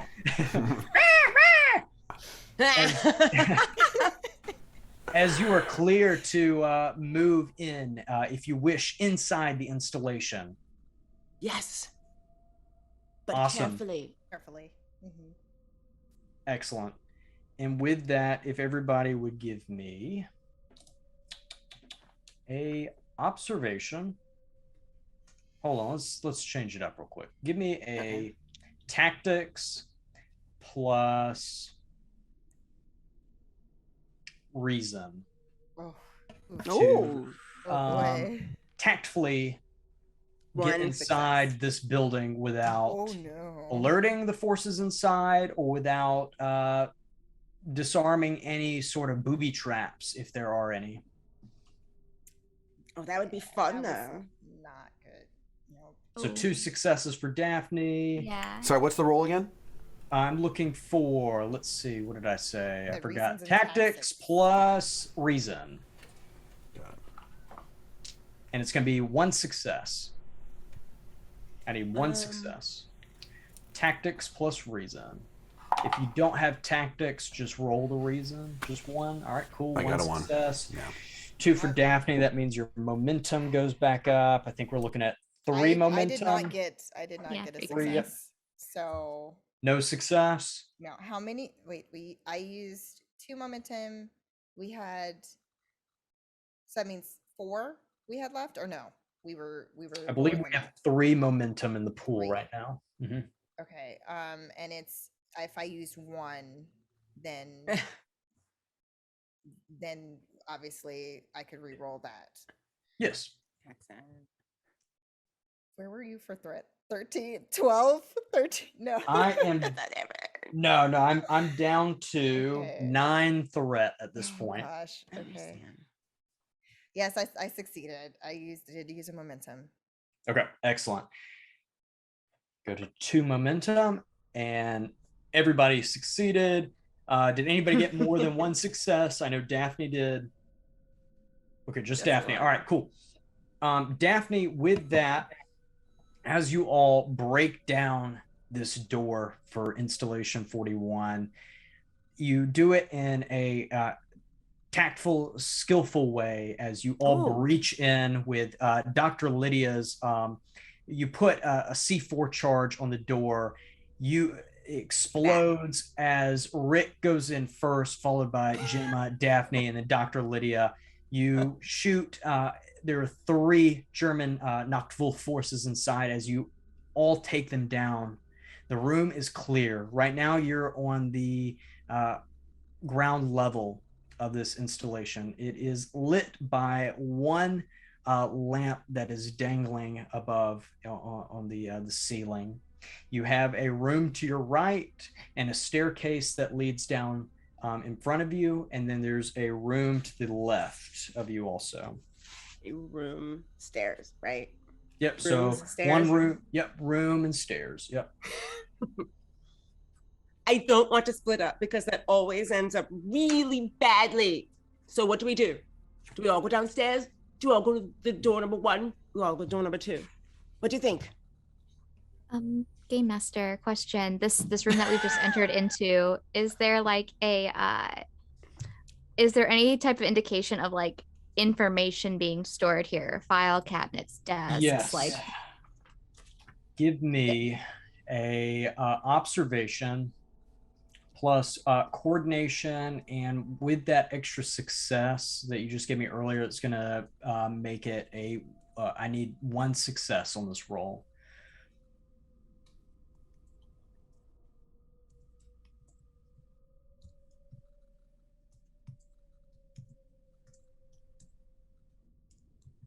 I think you're muted. Sorry, if I roll the exact number of those 2, does that succeed or fail? Like, oh, it succeeds. Oh, okay. So then, yeah, barely 1 success. Okay, awesome. You notice to your right, you notice there's a desk and chair that you can see through the doorway. And you notice that there are papers on this desk, and it looks like a couple of books. You could probably make the assumption that this may be an office of some sort.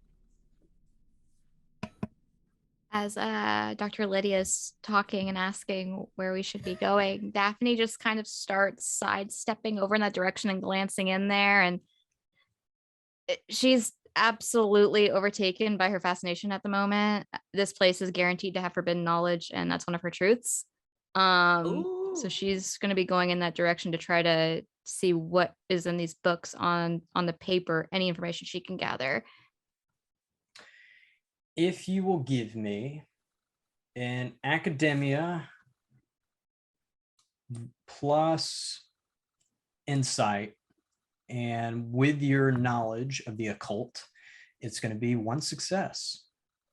Okay, so we have 14 and 1 success out of 7. 1 success. As you're browsing through these papers and these couple of books, you move some of these books out of the way that are stacked, and you notice there's a nice old leather bound book laying there. On it, it has no writing on the cover or anything. As you open it up, you notice that this is definitely the penmanship of a high-ranking officer. There is a picture of a young woman with an eye patch inside of this journal. You notice there are blueprints that you've never seen before, that Section M has never seen before that you know of in this book. She very quickly, as she holds it and like spins like in her space, and okay, I just found something great. We can go over it later. And just shoves it into her bag on her side. with that, you said you spin in your place. Yes. Okay, I'm going to use 1 point of threat to make a non-truth or a truth for me, that there was a couple of test beakers on top of this desk, and they were filled with a couple of liquids. As you knock one of these over, as it spills out onto the floor. Yeah. Oh, okay. Oh, shit. I'm making a mess.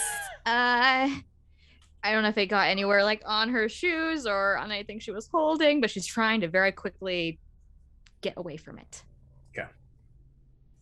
And at this point, you really don't know what it is. If you want to make a roll, you can. But you may think that there's something wrong with it, but it doesn't look like acid or anything. It's not steaming or burning through or anything like that. So, Got it. If it's not on the book or any of the items that she was primarily concerned with, she's not too concerned if it's on her. She'll probably, if it's like on like her hand or something, we'll try to wipe it off on her coat, and just probably move on from it.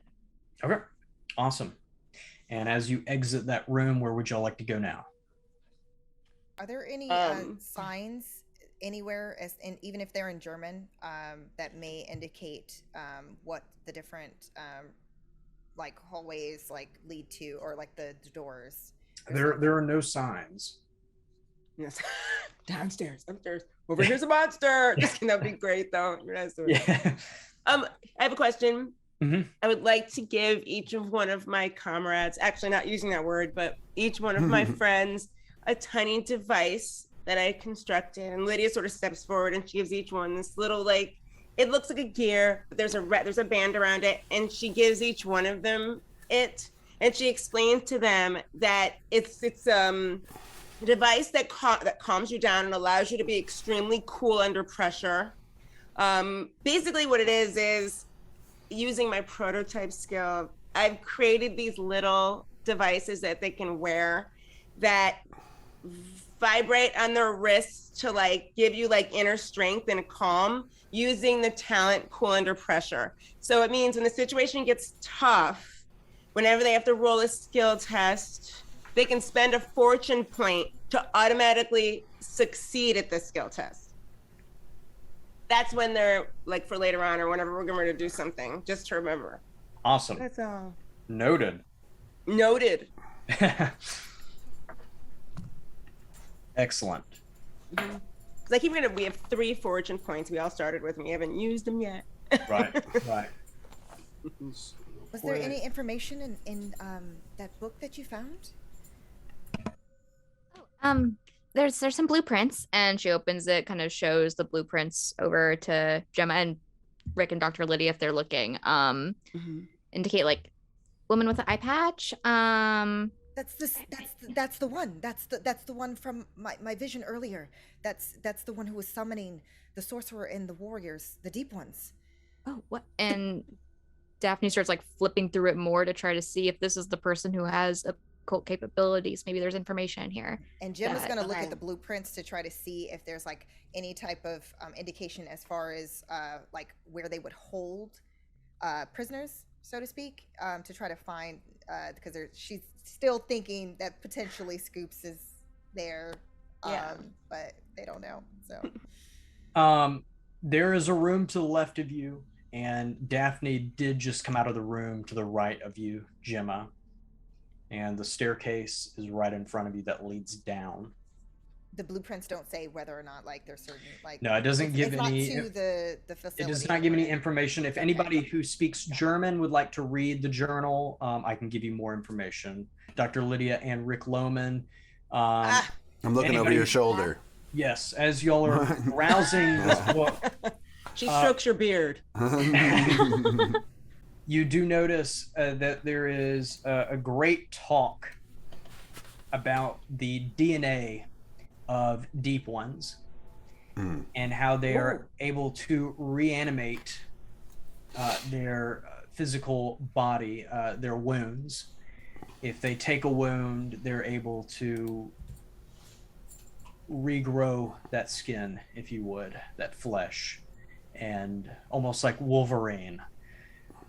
Who? He's not in the war yet.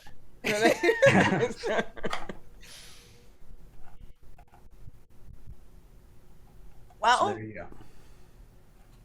Does this mean anything to either of you? You know about these creatures, It's not right? good.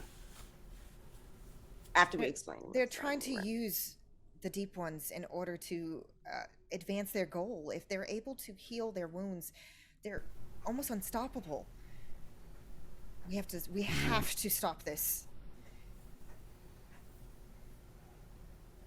But I can't read through the blueprint. I'm not sure where their facilities are. Is that what they want us to destroy? The where they're performing these experiments? I'm assuming so. Maybe it's here. It has to be here. We didn't go down the stairs yet. We haven't gone down the stairs yet. Okay. Well, I mean, if I was going to perform experiments, yes, fusing deep ones with humans, I'd probably do it down the stairs. Well, you wouldn't do it on the roof. No, and I wouldn't do it on the first floor either. That's true. Let's go. But carefully.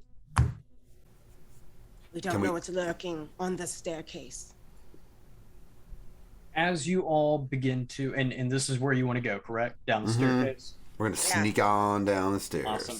As you go down the staircase, Dr. Lydia, you do look to your right and notice a sign that says boss level. Not really. As you Yes. as you go down the staircase, this concrete staircase, it's about 3 levels down. As your ears begin to pop and the noise of a creature off in the distance that we still have no idea what is, you continue your climb down, and then you hear, "Welcome, agents of Section M." Now, they say that in German, or do we all hear them announce this? You hear it in a German dialect spoken in English. Got you. Do we just freeze on the steps like like that? Don't be frightened. I am Major Stockmeister. I am in control of this installation. As maybe one of you peeks, you see there are 2 scientists, 2 Nachtwolf scientists in lab coats hidden behind. There are 6 pillars that are holding up the roof of this basement level laboratory.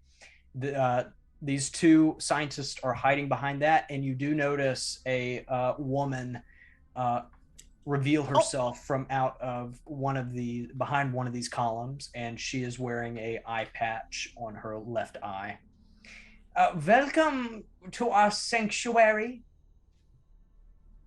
Oh, it's so nice to see you here. But so, do all of us see this at the same time, or just me? Yes, if y'all are all Okay, yeah, we're going all down the seeing it. staircase, then yes, you would all see it. Okay. While this Lydia's is happening, acceptable. Gemma Okay. is like, she kind of is behind where, like, if Rick is taller than the rest of them, she's going to be behind, but she's also taking this time to prepare something. So she's reading. She's kind of going through her grimoire to kind of review something that she's already done before, but she's just trying to quickly see what's needed. Okay. All right, and I will note that. So you're preparing for combat, I would assume? I mean, it depends. If you're preparing, you'll get an extra D20. She's preparing to summon. Okay. Which technically, then that will lower the difficulty. Okay. Okay. All right. And so as there's kind of this standoff between Major Stockmeister and the agents of Section M. Well, agents, I must say you are in my way. I do need to get up the stairs to make it to my getaway boat. So let's go ahead and cut to the chase as she begins to open up on you with her, let's see, Luger. And so Starkmeister will go first, followed by our regular combat. So Dr. Lydia, Rick, Daphne, and Gemma, and then the 2 scientists. Yeah. All right, and just to let you know, because I think it's we'll get there. We'll get there. Yep. It's nothing big. It's nothing big. Maybe it is. Who knows? All right. So I'm looking for, what did I say? Coordination plus fighting. Yep. So I need to make a coordination plus fighting, and y'all have the high ground.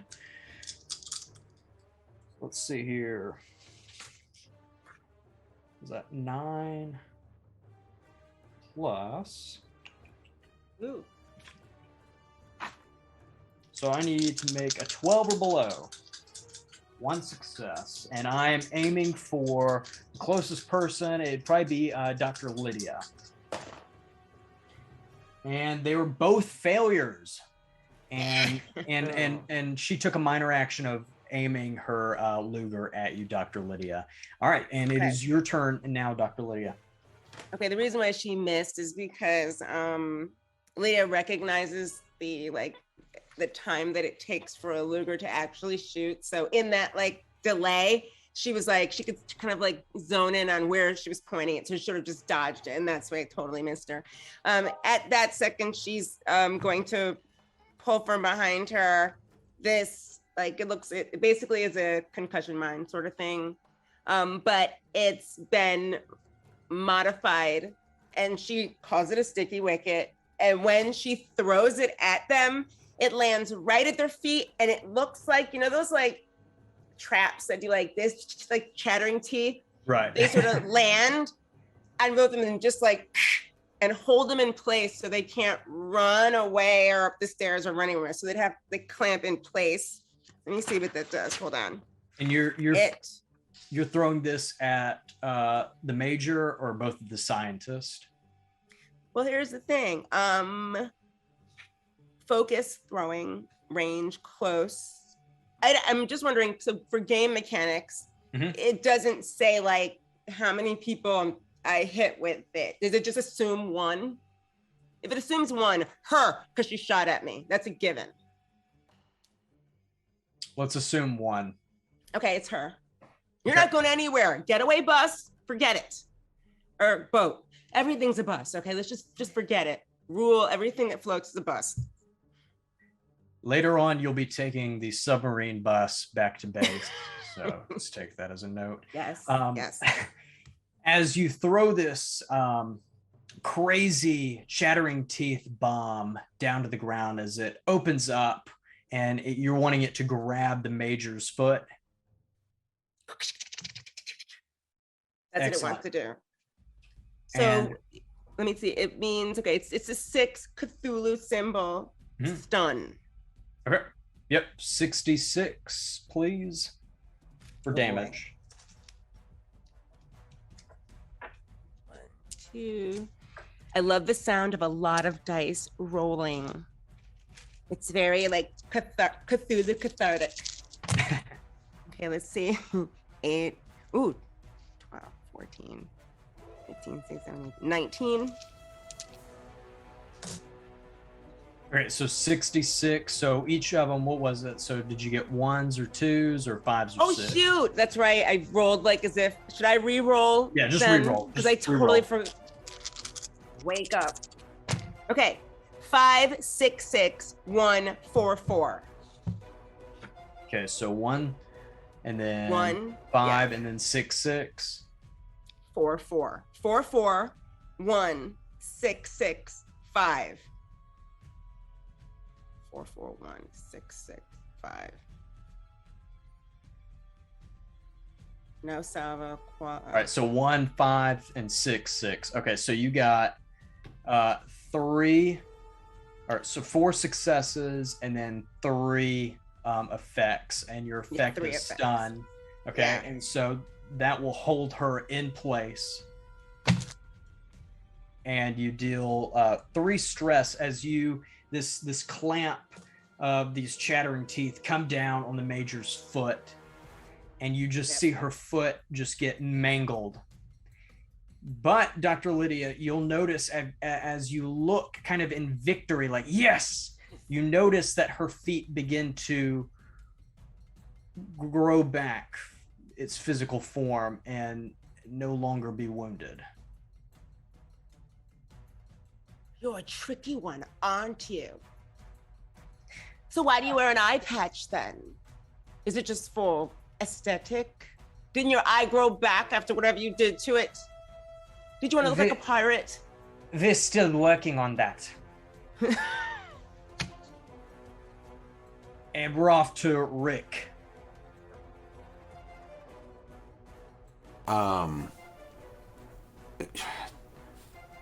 I mean, it's hard for me to ask my. I just want to open fire, but you know. And real quick, before you do that, let me describe a little bit more of the room to you. Yeah, that'd be great. So you have this very large open laboratory area with a lot of test beakers, different instruments that you've really never seen before unless you've been in a Nachtwolf laboratory. Down towards the right, there is a portion of this laboratory that is submerged by ocean water, and there are 6 cages. There's a control panel right in front on the ground level of these 6 cages that you could assume perhaps will control the gates of these cages. You do hear creature noises coming from these gates, and anyone who speaks Atlantean knows that they can hear "help, help." And that's from where? Which direction? That cue, that sound effect is just so perfect. That's Atlantean for help. Everybody knows that. Yeah. Is it down the where is that coming from? So Gemma, as you look, so you have the bar of the staircase right in front of you. You're looking down. Yes. Perhaps Dr. Lydia is right next to you, or a couple of feet to your left, as she just threw that grenade right in a couple of feet in front of y'all downwards, where the major and the 2 scientists are. Now over to the right of you is where those cages and the control panel Fantastic. Okay. Awesome. Rick, yeah, we're back to you. Yeah, I don't really see any point in. I mean, maybe.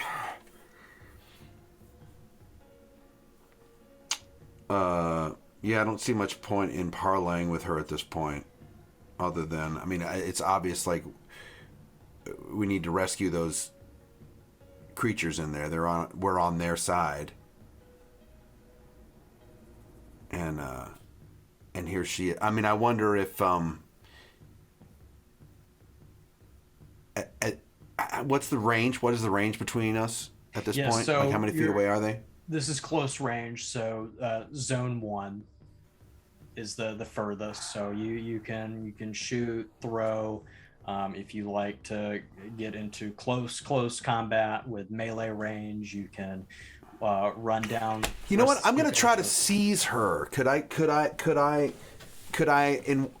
make it so that I could, grab her and hold the gun to her head, kind of thing? Sure, yeah, and she's already stunned and she's unable to move anywhere. So yes, so I can't make a reaction, but you can definitely roll to do that. If you want to make a, let's see, I believe it is brawl. No, agility plus fighting is melee. Do you have a specific effect on your character sheet that's telling you otherwise? No, I mean, my skills are more for, obviously my expertise is in guns, but let me see if I can do this. So I've got agility and I've got fighting, so I've got a chance to do that. So yeah. Okay, Go for it. Yeah. what are you looking for? Agility plus fighting, because she is stationary at this point and stunned. I just need 1 success. Okay. Got it. 1 success. Excellent. As you grapple the major, are you grappling her down to the ground for a wrestle, or are you just holding her up? And I'm just holding her up because she's got. Because how many like minions does she have? She just has 2 scientists. So the 2 scientists are beyond her. past her. They're taking cover behind two of the pillars in front of you, a couple of feet beyond where you and the major are standing. All right, great. So I grab the major and I hold the gun to her head and I say to the scientist, "Let those creatures go." Okay, with that, will you give me a no, not observation. Persuasion plus reason. Well, I think. Ooh, What's that? can he use Cool Under Pressure if he spends a fortune point? Yes. All right. I'll spend a fortune point. And then what does that do? Thank you. And with that, the scientists come out with their hands up.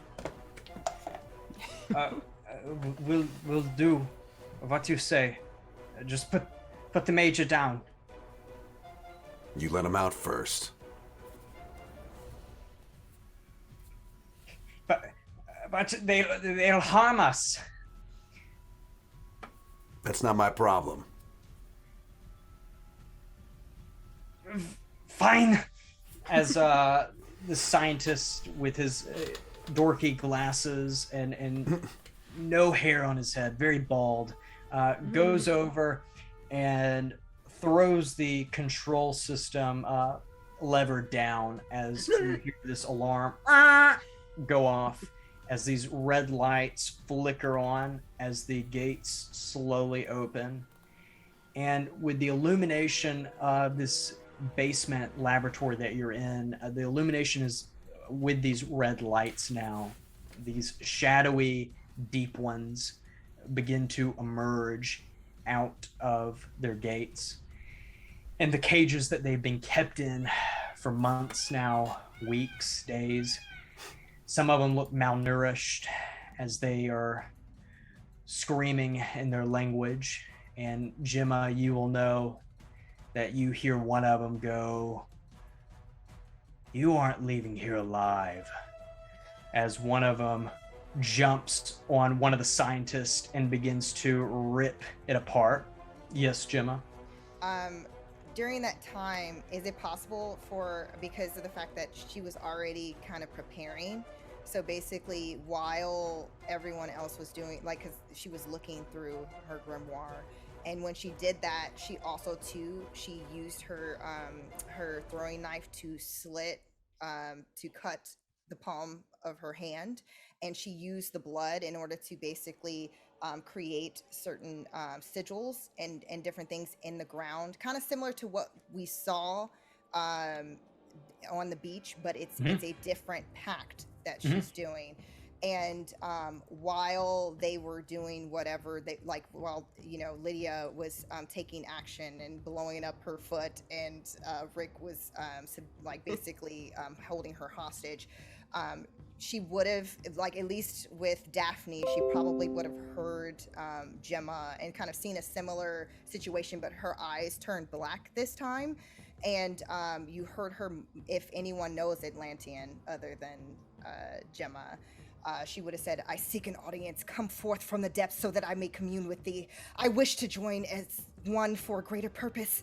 Come forth." And she's basically calling forth and summoning a Deep One Aqua Mage. So during that time, while she's chanting and repeating that in Atlantean, there's all of a sudden what materializes is this Deep One that has bulging dark eyes, rubbery skin that kind of has that amphibian-like texture, and it gives off, there's a really strong behind our crew, there's a really strong, pungent, like fishy odor. There's gills that protrude from either sides of its neck, but it seems to be wearing robes that don't look like anything that we've seen in our world during this time. It has webbed claws and feet that seem like it's already tensing, like ready to strike. And she also too, during that time, she talks to the mage that comes forth. "These are the ones that have taken your people, killed them for their own purpose, I've brought you forth to seek revenge for your people. Will you help us? Yes. And she does have persuasion, so because of the fact that she has communed with these creatures, she's using that extra ability of hers as far as that kind of like connection with them so it's like basically 4 minutes where it's anything that Gemma says it will probably do. Yes, and there is no skill test needed as you see this aquamage holding this big triton look at you, Gemma, and say, and tell Section M they have the Atlantean Deep One's allegiance. Gemma will reach out, and it's something that basically is what she's learned from her time basically communicating with those from the outer dark is like their greeting, where she basically, it's almost like holding it's forearm, so to speak, so it's almost like an agreement between the two without even really saying anything. It's just kind of that unspoken bond. We'll take it from here. As this aquamage moves gracefully over to Rick holding the major, and the aquamage looks at Rick. I can take over if you would like me to. She's all yours. But no! As the aquamage grabs the neck of this major, That's for spins it scoops. around, spikes it with the Triton, and throws the major back against the wall, plunging her and submerging her kind of in the water next to the cages. As she gets up, bleeding out of her torso, the aquamage and the other Deep One warriors, after finishing off the other scientist, huddle over the major as you hear this scream as the Deep Ones ascend on the major, plunging her into the depths of the ocean where she's never seen again. You hear explosions rattling above you as you all begin to flee the pit of the Installation 41. As you get on top, the machine gun fire and the explosions begin to die out as the sun begins to rise over the ocean. You see your English compatriots in their submarine. Down below you on the dock, you see the German sub sinking to the bottom of the depths. You see the Deep One warriors who have been fighting this fierce battle with you begin to plunge their way into the depths. And Gemma, you see the Deep One that you had met earlier at the mouth of the Arn River, about to go back into the ocean, but looks back at you and nods, and then goes back home. Days later, you all return back to Section M, where you all are rewarded. You gain a couple of more stripes and medals. You're rewarded with more ammunition and new weaponry. And Daphne, the journal that you found was the key portion to your mission. You did find the intel that Section M was requiring, and with that, everybody gains 2 fortune points. 5. Awesome. Woohoo! And with that, bloody well done, agents. As the camera goes to blackout, we have the credits, but we do have an in-credits scene. And before the end credits scene, does anybody have anything they wish to do, or what happens to your characters after this mission? Let's say, oh, sorry. Go ahead, Dr. Lydia. Okay, go ahead. Daphne probably on the trip back would have been going through like the journal and the notebook that Scoops had and seeing all the nice things that were written, share them with everyone.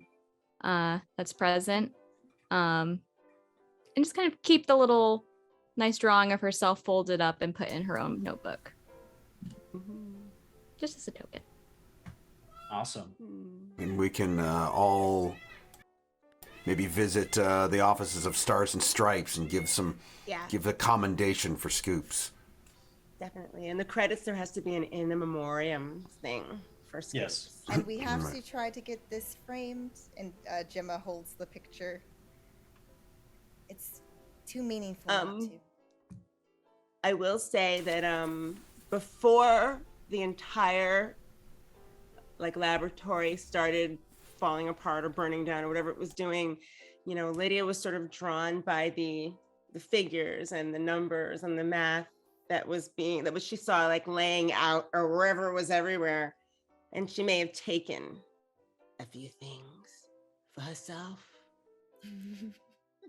Perhaps some serum inside some of those test beakers that can perhaps help you with your life and health.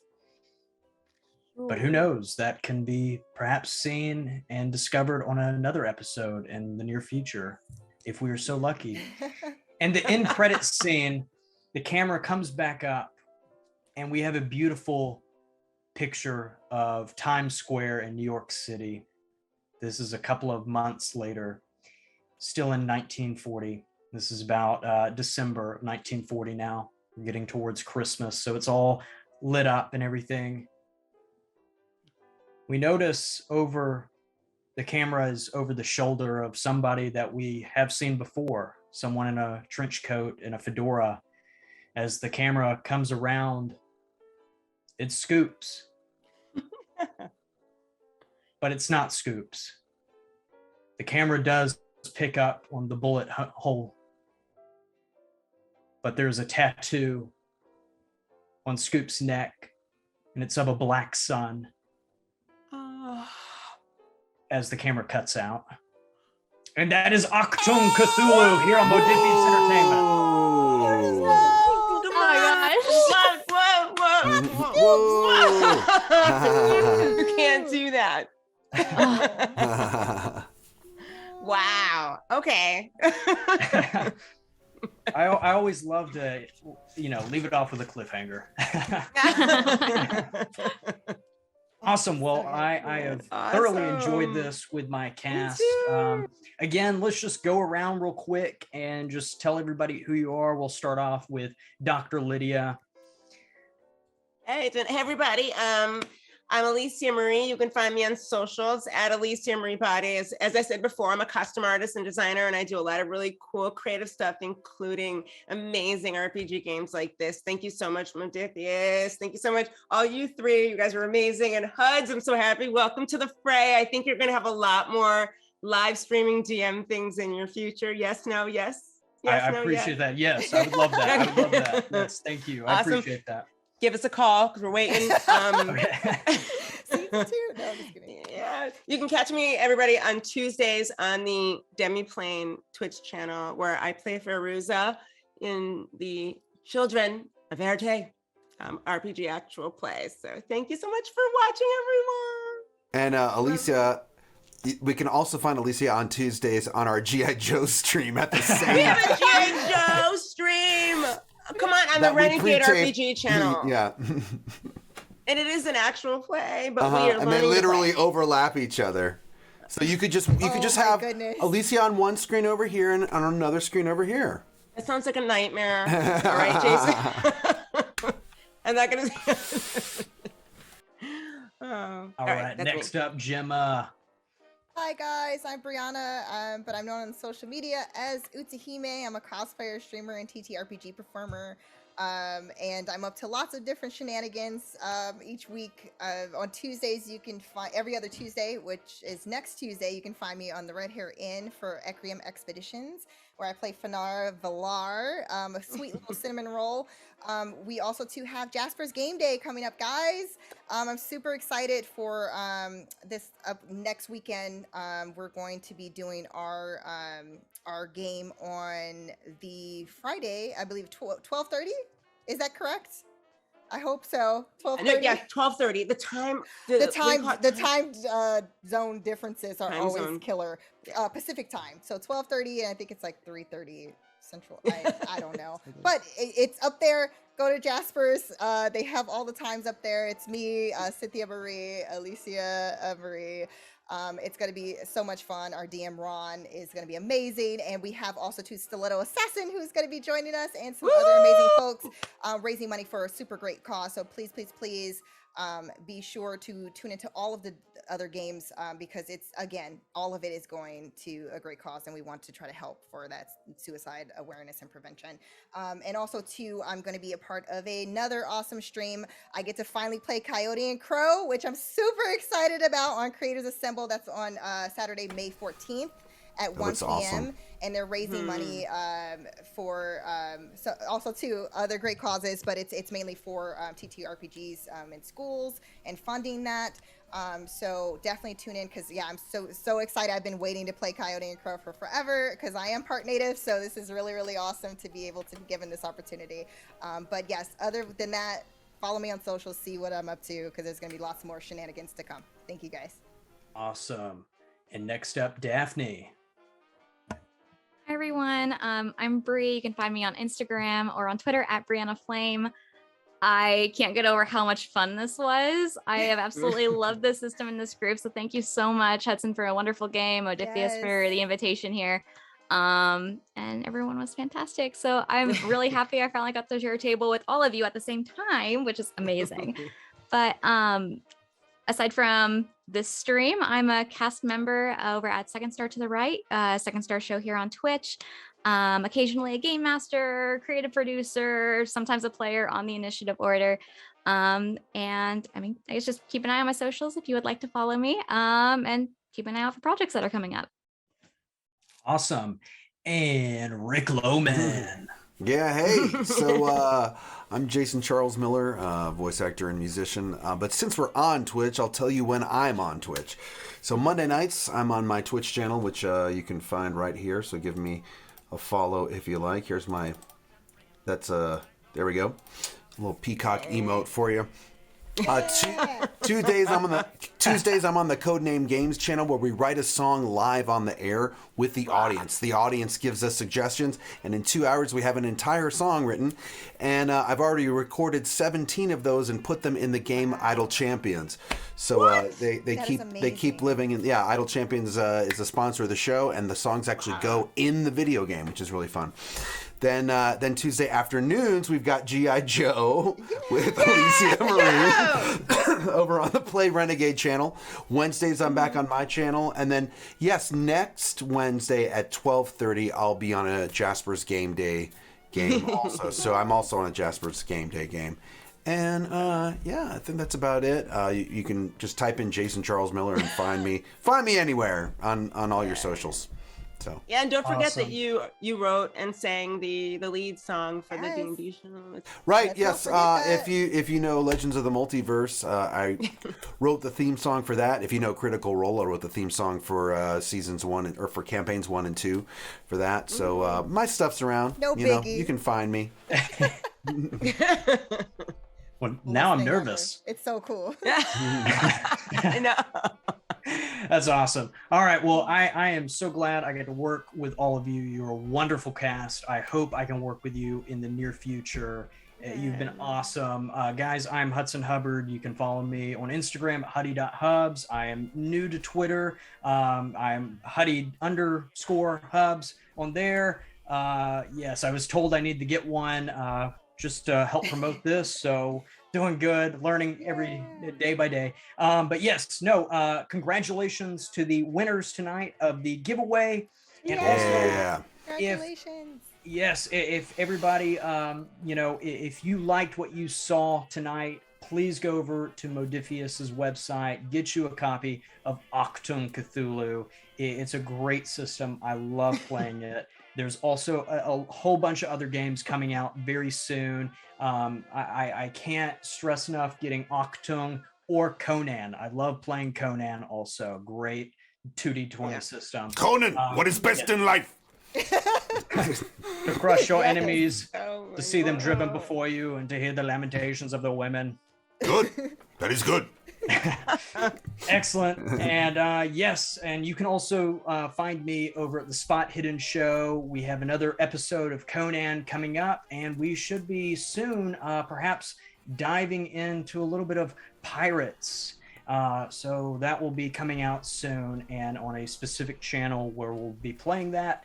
But other than that, I think we are done here. So until next time, Thank we you for the shall... epic story. Yeah. Oh yes, of course, of course. Thank y'all for the lovely acting and role playing and gaming. Awesome. Well, we shall see you later. And remember, Section M out.